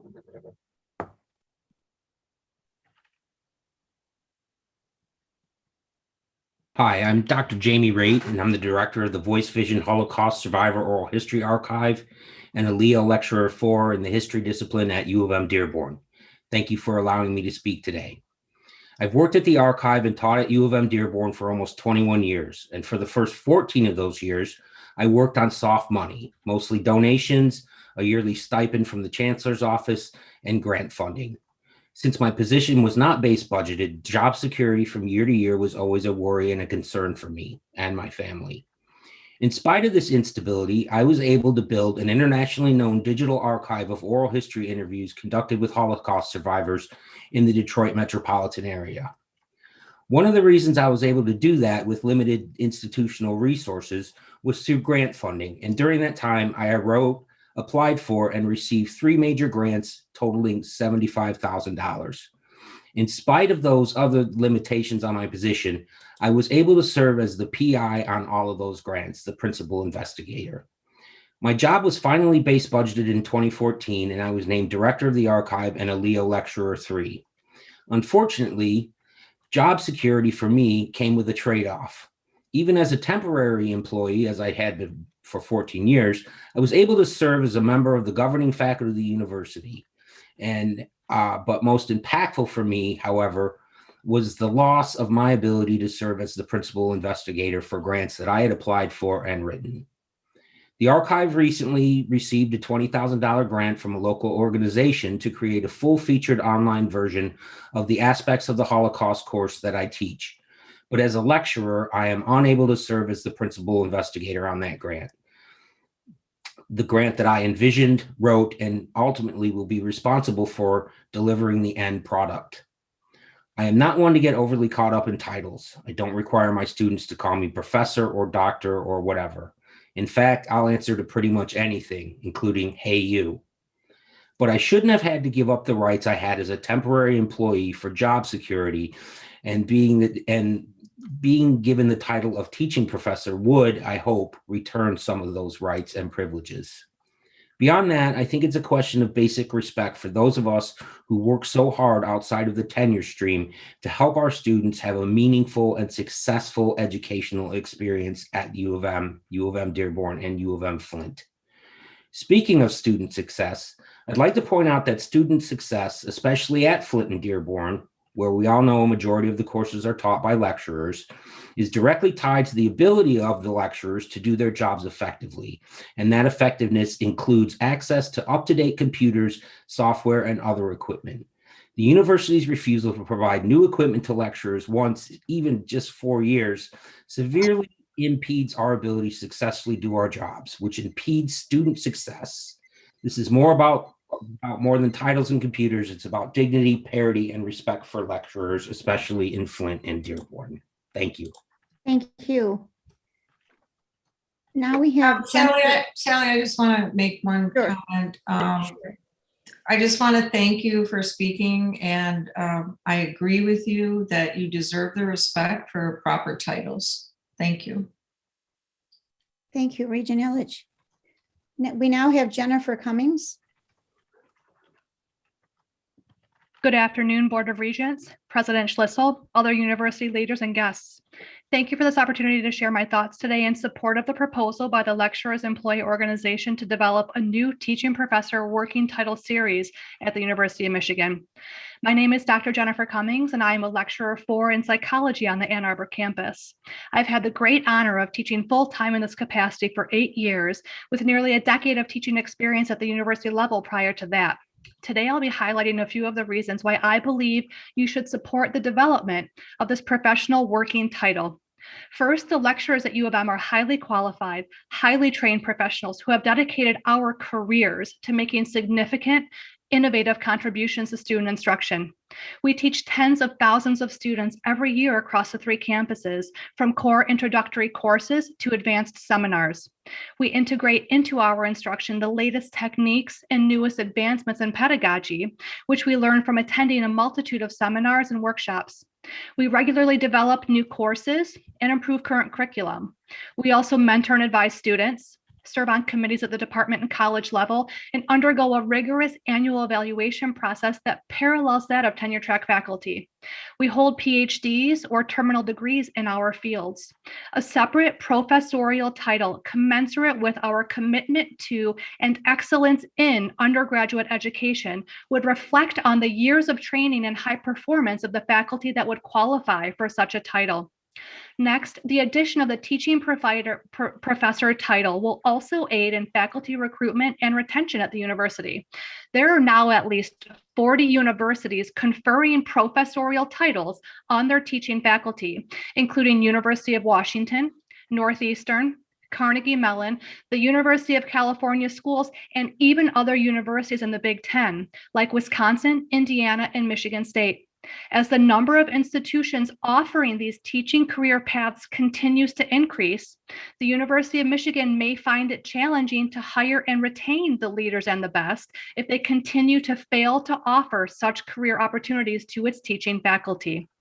In a statement to lawmakers in which President Schlissel urged legislators to increase public funding to the university, he stated that, quote, "As fellow Michiganders, we can all be proud that when our world needs knowledge, care, and understanding most, U of M rises to the challenge," end quote.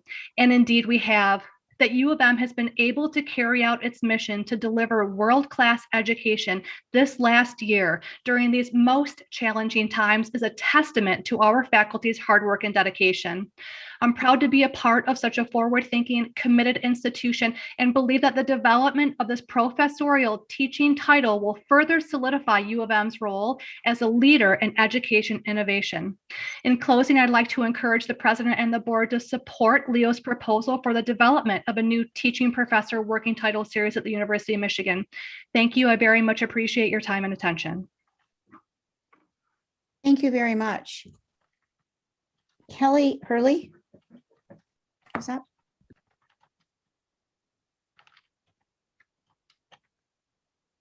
Hi there. My name is Kelly Hurley, and my husband Matt and I are the parents of Matthew, a graduating senior.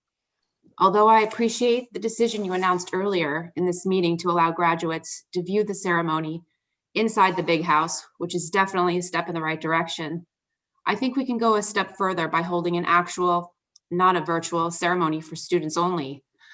I believe there are other safe and responsible options to consider that would more appropriately recognize the once-in-a-lifetime achievement of the graduating seniors. The class of 2021 is like no other in history. They have endured the academic rigors of this university while navigating through virtual learning in a pandemic. It's not an easy thing to do. If the Big Ten and the NCAA can now allow spectators at athletic events, if the Detroit Tigers can allow fans to attend baseball games, and if Ann Arbor can host a 30-city block-wide annual art fair, universities like Michigan State and UMich Dearborn can have figured out a way to hold an actual in-person graduation ceremony.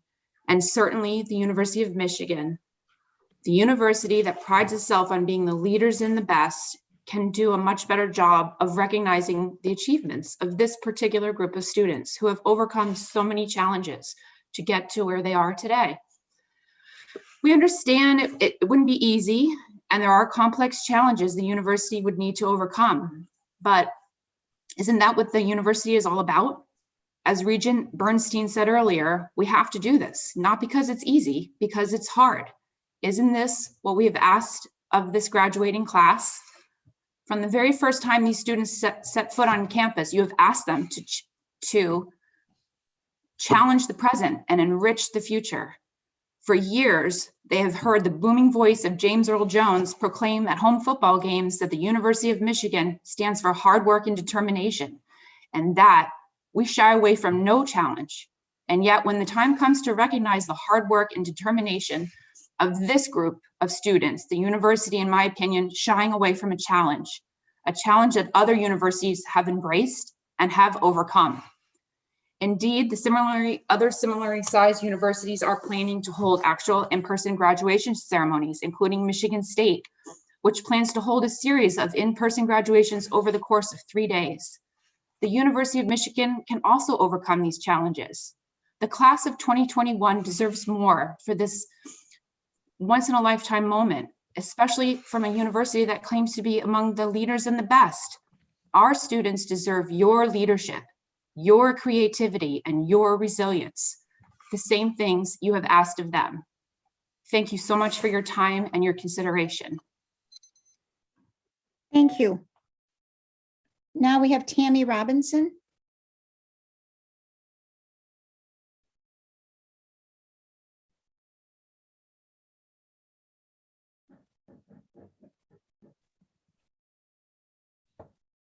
You have to unmute maybe. There you go. Thank you. There are so many emotions I should be experiencing right now. Joy, excitement, maybe even a little fear. What I shouldn't be experiencing is heartbreak or lately anger. I'm having trouble communicating to you the pure rage I am feeling. If I may be frank for a moment, I'm pissed off. Throughout my time here, I've kept hoping that I was wrong about the University of Michigan, that they care about their students more than money or reputation. Yet here I am, about to become an alumnus, and I couldn't be more ashamed about the fact that I was right the entire time. In the preemptive decision to host the online-only ceremony does not demonstrate the level of indifference this university possesses for its students. I don't know what does. My main concern with this situation is not that other universities are able to host an in-person graduation, or even that we deserve one, or even that we've had no other academic activities this year. My concern, my anger, and my disappointment stem from the fact the University of Michigan is not basing their decision on safety rules, regulations in place for the state of Michigan, If we can legally and safely gather 20% occupancy in the big house, the only reason for us not to have in-person commencement ceremonies is the sheer laziness of this administration and its board members. Yes, it will take a lot of effort to come up with a safe plan that fits the guidelines. Good thing, that's what you're being paid to do. Of course, these policies are subject to change, which is why having an online commencement backup plan is a great idea. A backup plan, not a primary plan. As the leaders in BEST, shouldn't this university be leading the way with a safe in-person commencement with our parents who have stood by us when you haven't? MSU has planned 50 separate commencement ceremonies with 2 guests to show their appreciation and respect for their graduates. What a shame the University of Michigan is unwilling to offer up the same amount of care and effort for their students. You're taking the lazy way out. I would like this board to acknowledge the study showing the psychological impact of COVID on college students with respect to increased depression, anxiety, and the correlation with missing major life events such as graduation. When health risks of COVID are mentioned by this board and president, why are you failing to recognize and address the impact of denying an in-person graduation would have on students? Are you prepared to take the responsibility for additional serious mental health issues, including potential student suicides as a result of your actions? They've already happened here this year. Do you want more? I'm not here to tell you what to do, despite how much I wish I could. I just want to make sure the university has all the facts before following through with this ridiculous decision. On behalf of myself and the graduating class, please reconsider your senseless, no longer fact-based decision before you lose an entire generation's worth of loyalty and respect. Otherwise, I'll be removing my name from future donation lists. Thank you for showing me Michigan's true colors. Maybe you'll be surprise me in the class of 21 by changing your virtual decision to actually bleeding blue. Sincerely, a graduating senior who wishes to remain anonymous. Thank you. Time's up. Thank you. Maria Joseph. Hello, thank you so much for having me. My name is Maria Joseph. I am a freshman at U of M Dearborn, and I just wanted to highlight some financial aspects that some of the university students go through.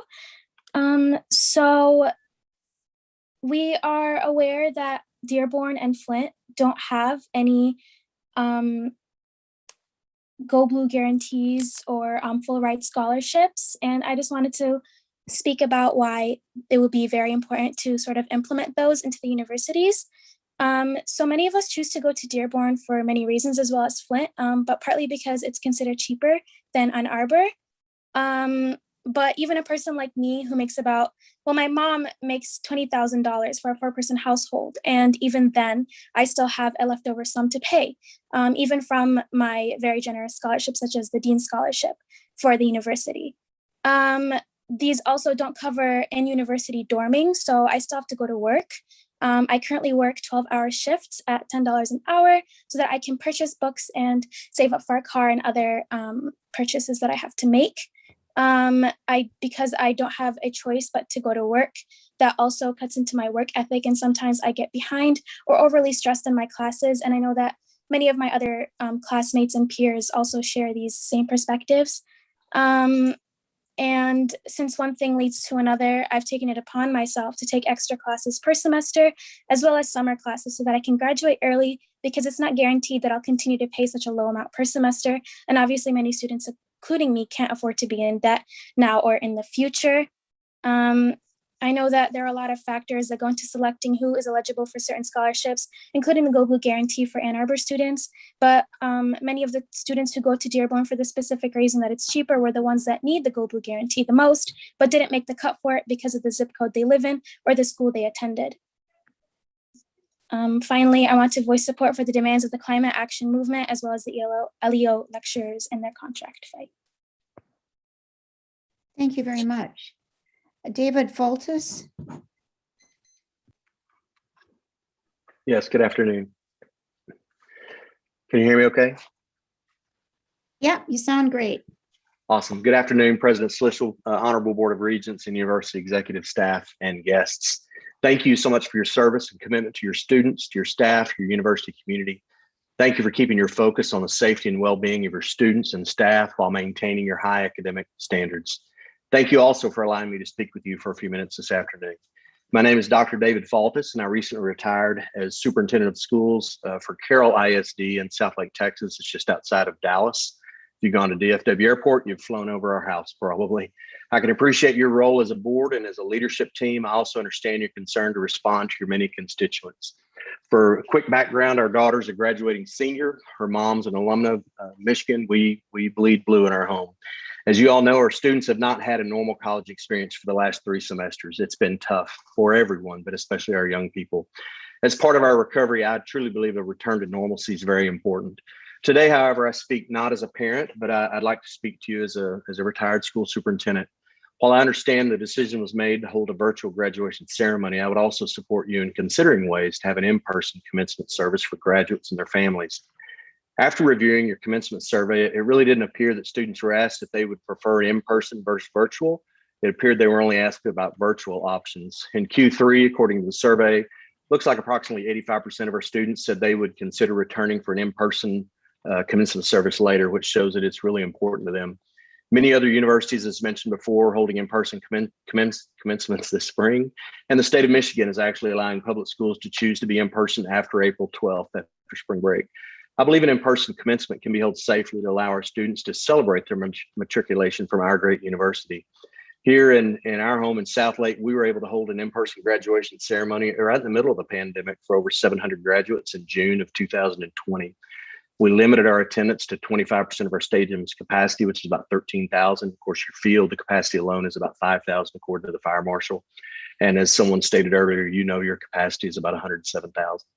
Our students were socially distanced. We spread them out all around the field. We issued tickets to each graduate, so we were able to limit family in attendance, and we actually used the entire outdoor stadium. We felt it was so important to celebrate this milestone in a student as well as their families' lives. We didn't have a single case that was traced back to our graduation event through contact tracing, and I think mostly because it was outdoors and we spaced.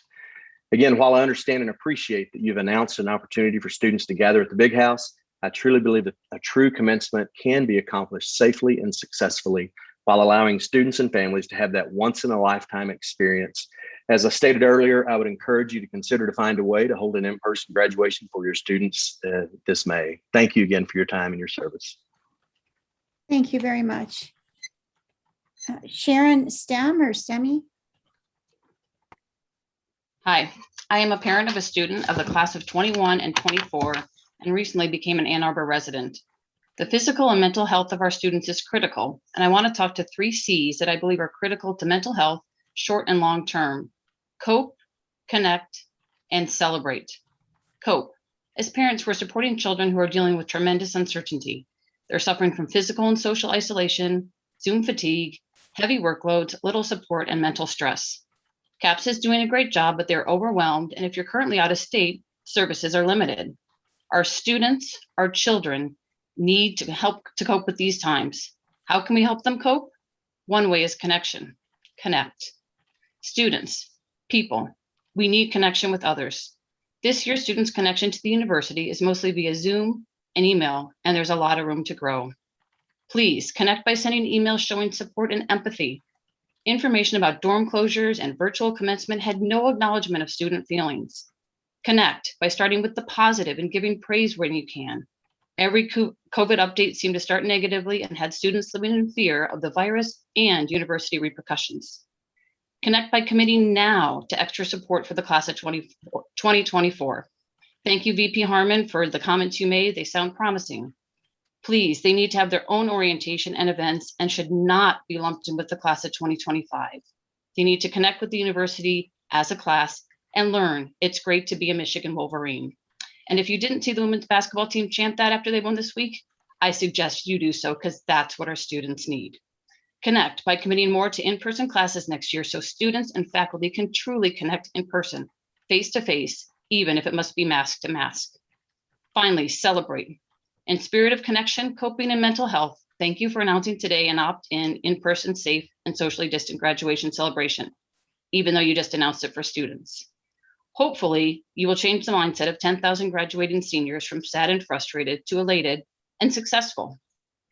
10,000 graduates need to leave on a positive note, and as the future leaders invest, they will more likely support the university in the future if you support them and celebrate them now. All that being said, please consider in-person ceremonies for the small schools or colleges as well, or since it doesn't seem to be the case, allow 2 guests so students can celebrate with their families, as we've all been a part of this long process. The pandemic has made this year difficult and tragic, but things are changing, improving, and we have examples of how to do things safely. Look at the NCAA, Big Ten, and more. We've all coped for a long time, and the time has come to connect and to celebrate. I believe this quote from Frank H.T. Rhodes, former dean of LSA at Michigan and former president at Cornell University, my alma mater, is a fitting way to sum up my belief that you, our leaders and best, can make a difference in the mental health of our students. He says, I hope that zest for living and for giving yourself to others will accompany you on the continuing journey. For if you mortgage all your todays for some vague and gossamer tomorrow, you may find in the end that life's greatest joys and satisfactions have eluded you, a life lived in the present, which is the only time you have. Thank you, and forever go blue. Thank you very much. Tammy Dahlstrom.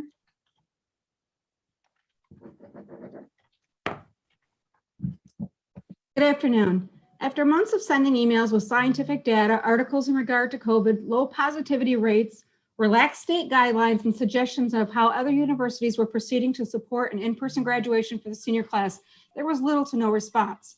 The response provided by this administration to our family has only included 2 form letters. That is why I'm compelled to speak today. For every communication sent, there was a dismissive attitude from this administration for this class, which is more than disappointing to both the students and the parents alike. No matter what the data showed, how things have improved, how many other universities were moving forward for an in-person graduation, you have not shown any leadership in communication or creativity to show any empathy for the self-named forgotten class. Your focus on the class of 2025 with no mention or effort for the class of 2021 supports this claim. Certainly, this does not demonstrate the leaders and the best for the university touts. Even though you had a year to plan, there was no consideration when you sent the February 4th email announcing the virtual graduation to our seniors that just had the worst year of any prior class. Frankly, this email had the tone and enthusiasm for this graduating class as if to relay that the dining hall was closed. Graduation was not discussed in that email as a celebratory or prideful milestone, but more as if it was just another chore for this administration. If there's no money to be made, there seems to be no creativity. If there is a sporting event, there is a creative solution along with guests allowed. You have not had a positive attitude in regard to anything to do with this class. You have not fought for our seniors or empathized for them in regard to this milestone. You gave up before you even started. This is quite evident in sending an email very early on to announce a virtual graduation while providing data from a so-called commencement survey that was sent to our seniors. The survey was not only biased, but overwhelmingly had leading questions for only a virtual graduation option. This was obvious. You had only made your decision before even sending the survey to our seniors. Inconceivable that you as leaders with so many resources could not come up with any creative solutions for in-person graduation with a year to plan, even though so many other universities had done so with out-of-the-box thinking and passion for their seniors' accomplishments. Your disconnect and lack of— Can you please wrap it up? We're over time. Okay, your disconnect and passion for this class is disheartening. As we have seen other universities go above and beyond to acknowledge this miserable year for seniors, you have sat in silence, breaking their hearts. Our seniors are so incredibly burned out from classes and monitored Zoom classes that they have lost with exhaustion, loneliness, anxiety, and depression. They have had so much loss. The last thing they want to do for their graduation is to seem mature by the administration. It's supposed to be a celebratory milestone to be proud of. We're over time. Are you wrapping up? Thank you. Our next speaker, 11th speaker, is Robert Schatz.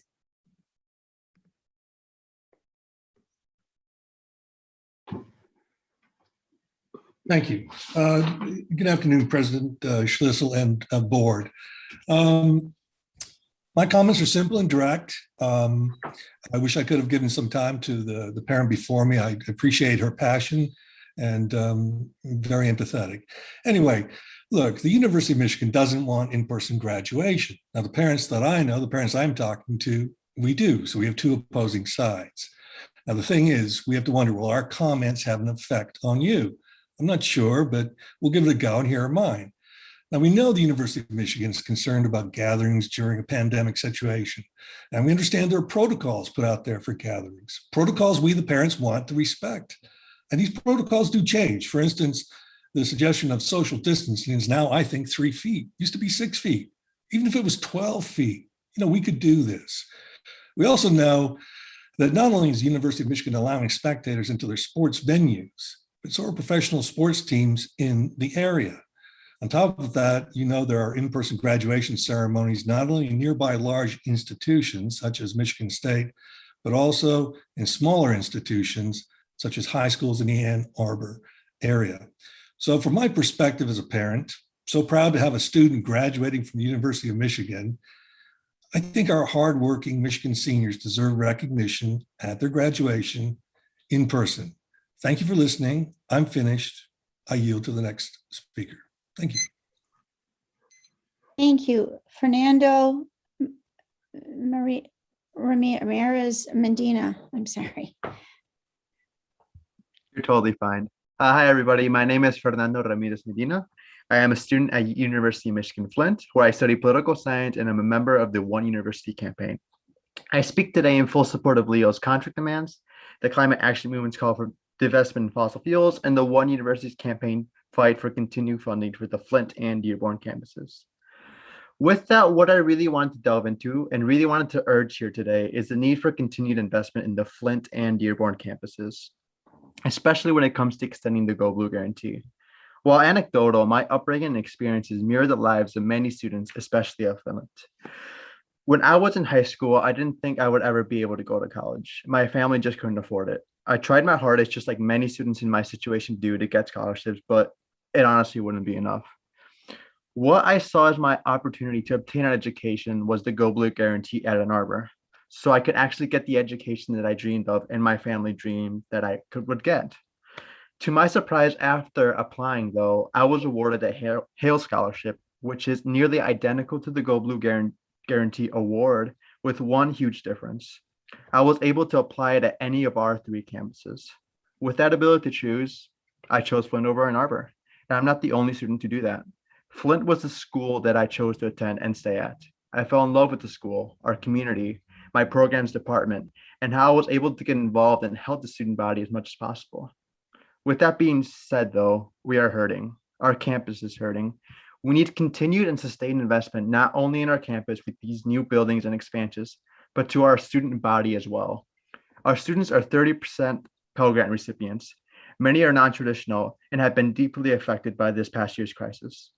Not only that, but the sheer amount of students I know who have 1, 2, 3 jobs to stay in school is too high. Our students desperately need help, and quite frankly, our population is equally deserving, if not more deserving, of the opportunity to have their tuition paid for, like I was with Hale. Moreover, with schools like SVSU and others across the state implementing similar programs to the Go Blue Guarantee, the question becomes more glaring. Why can't students at Flint and Dearborn also be lifted up and truly help like the students at Ann Arbor?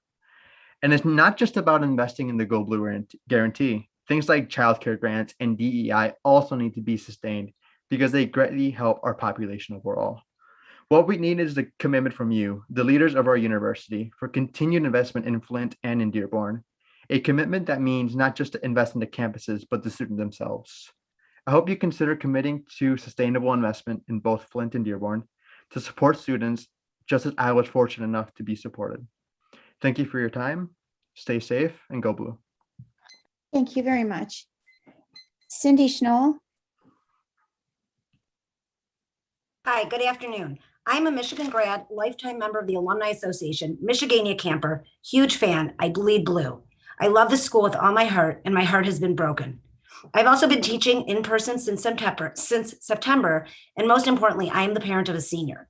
I'm speaking today because I've yet to receive a response from the many emails I've sent about graduation, and I'd like to be heard.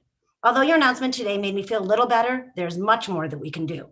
I'll start with donations. Apparently, it is easy for you to send emails asking for donations, but you can't respond to other emails. I've been a donor for over 30 years. My parents, both alum, have been donating for over 60 years. Numerous alumni friends have reached out to me to express their dismay at how the U of M has ruined this year. We are shocked and disappointed. It will be very difficult to get anyone affiliated with this year to continue to donate like they had in the past. We have not been the leaders and best. It is clear there was never an intention to do anything other than a virtual graduation. This so-called survey sent in December before any vaccinations were approved did not ask one question if the students, if they wanted an in-person graduation. It was slanted in the direction of the administration, and it was not a fair nor valid survey. The leadership planned for a worst case scenario instead of for the best case. This is an easy way out and pathetic. A virtual graduation should have been a backup plan, not the only plan. Obviously, quite a lot has changed since December. Vaccines are up, COVID cases are down. The whole country is changing by the day, and it's a different place than several months ago or even weeks ago. The only place that hasn't really changed is U of M. The Big House could easily host students for a safe in-person graduation at 20%. There are a lot of options, and many of the students will be vaccinated by then. They can have a graduation by school, major, alphabetically, so many options. Multiple small graduation ceremonies would be appreciated by all. The sign of a strong leader is one that can be flexible and learn from his or her mistakes or premature decisions. What a lesson that would be for our students. Over 80 schools are making an all-out effort to do some type of in-person commencement. Michigan is failing our students with this, and there will be future implications regarding donations and love of the school. The class of 2021 will never forget how you made them feel unworthy. The thing that devastates me the most about my alma mater is the lack of effort and the apathetic attitude toward the students this year. They have suffered enough and did not have the senior year they envisioned. The least the administration could do is make an attempt to plan an in-person graduation with some thought and creativity. You made a start today, it's not enough. As my senior said, the class of 2020 had most of their senior year, but didn't have a graduation. The class of 2021 had everything taken away from them this year, and the only thing they could have is an in-person graduation. University of Michigan, what is the legacy you're leaving with the class of 2021? It is not too late to make even more changes. Go Blue. Next up, we have Dana Wilson.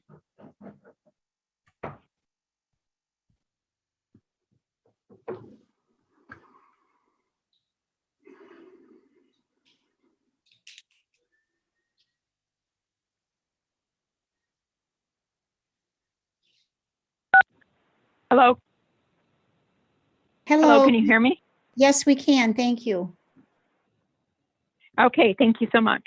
Hello, this is my 7th year as a Michigan parent. I've taken great pride in this campus and in my students' achievements.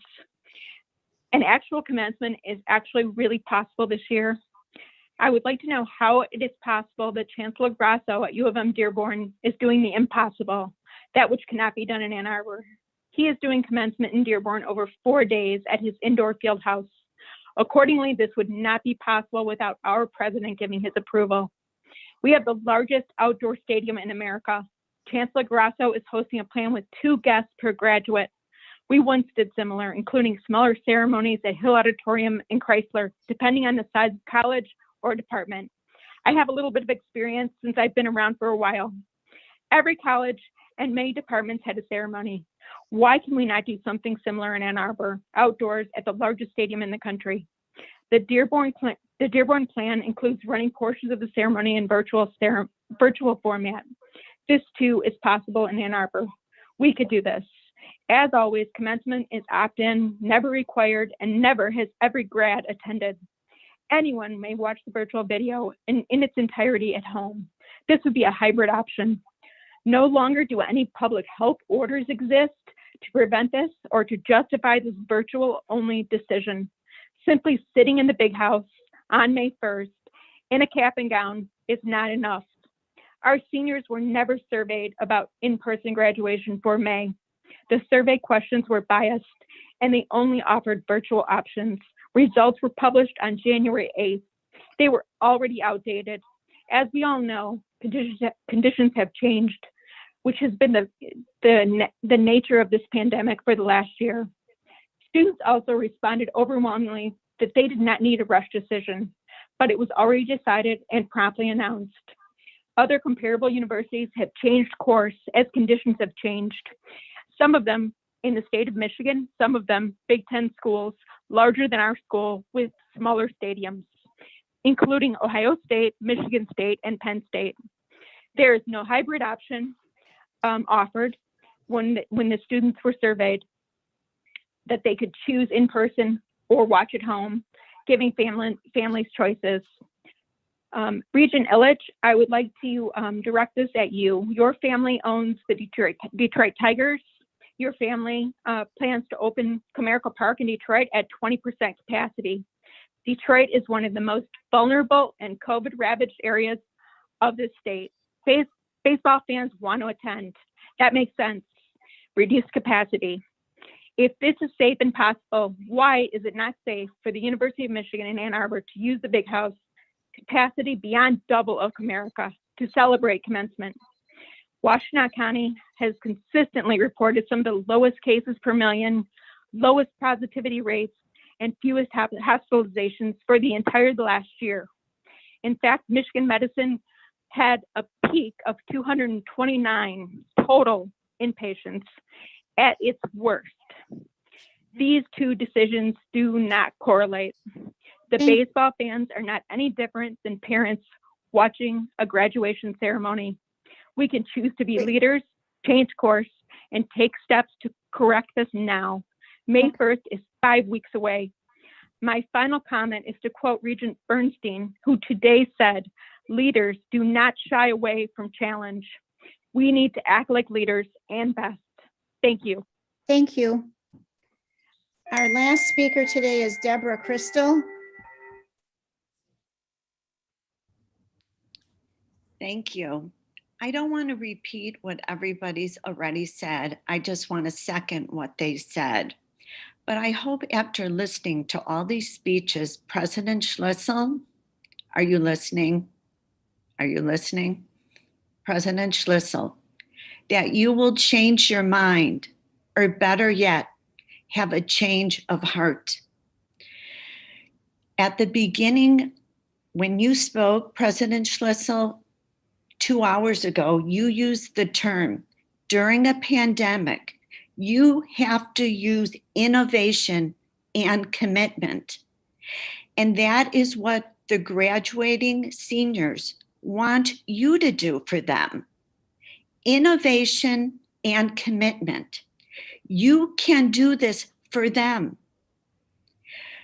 For the graduating class of 2021, we are asking, use innovation and commitment.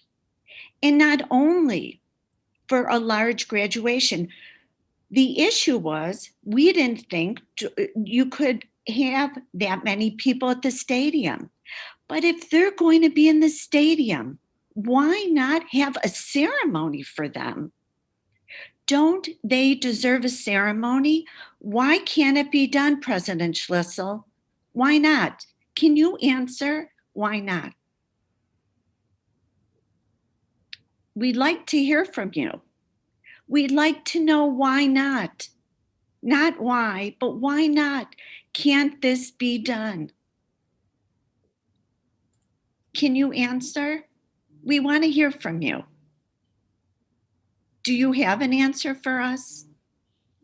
And not only why can't a large ceremony take place, but why can't smaller ceremonies for the individual colleges, liberal arts, the business school, the aerospace school? University of Michigan is massive. There are, besides the big house, there are so many outdoor venues to have smaller graduation ceremonies too for individual colleges. There is a track and field. Why don't we use it? Ray Fisher Stadium. Let's use it. No one's there. Wilpon Outdoor Stadium, the outdoor soccer stadium, the lacrosse stadium, Phyllis Acker Field, Elber Field. Why are they empty? Why can't we use this for our graduating seniors? Have you even reached out to the Department of Health at Michigan to see if you can make this happen? We know you can through your words, innovation and commitment to the 2021 graduates. There is a month 30 days away to come up with a plan, which Michigan only requires 7 days. As Dr. Fauci says, we need to follow the science. Therefore, President Schlissel, I would ask that you follow the science. Your time is up, which Ms. Krista. allows for an in-person graduation for the class of 2021. Thank you very much. President Schlissel, that's our last speaker. And I believe Regent Illich wishes to speak.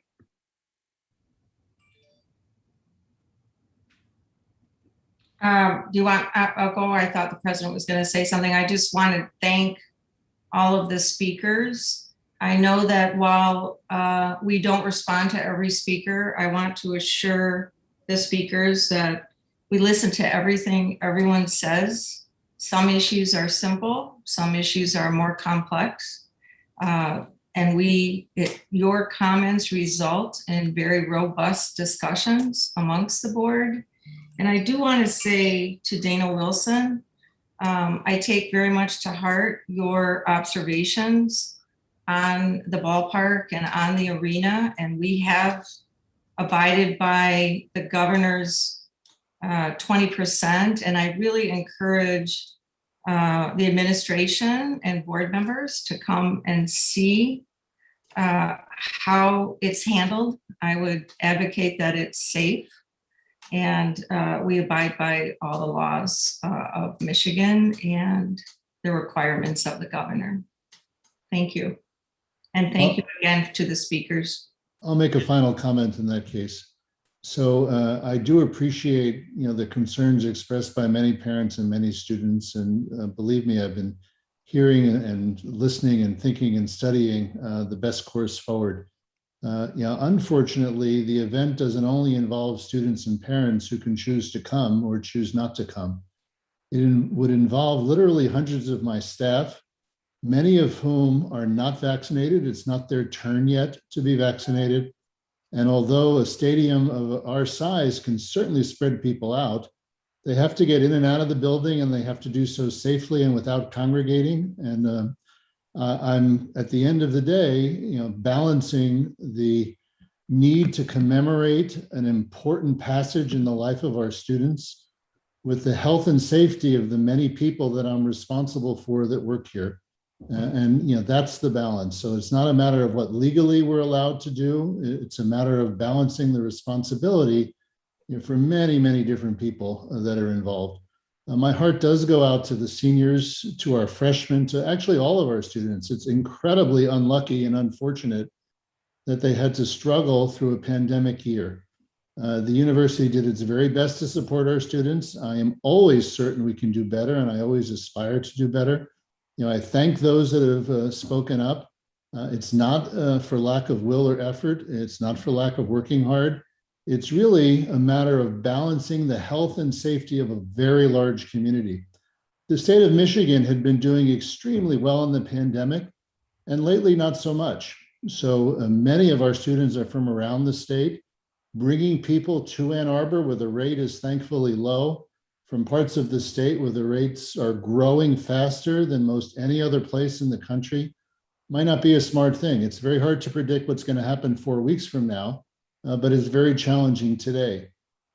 So it's a complicated decision. It's not for lack of empathy. We hope to be able to have fun and enjoyable events to welcome our students back in the future, to invite them to attend another graduation, to come and celebrate and watch the virtual event in the big house together with their classmates, which we've been able to do with minimal staffing and with safety, with everyone being tested before they come in. So, I truly am sorry that your children had the bad timing of coming of age during a once-in-a-generation event. So thank again to all the speakers. Thanks to the Regents for their hard work today. Be safe, everybody, and go blue. Go blue.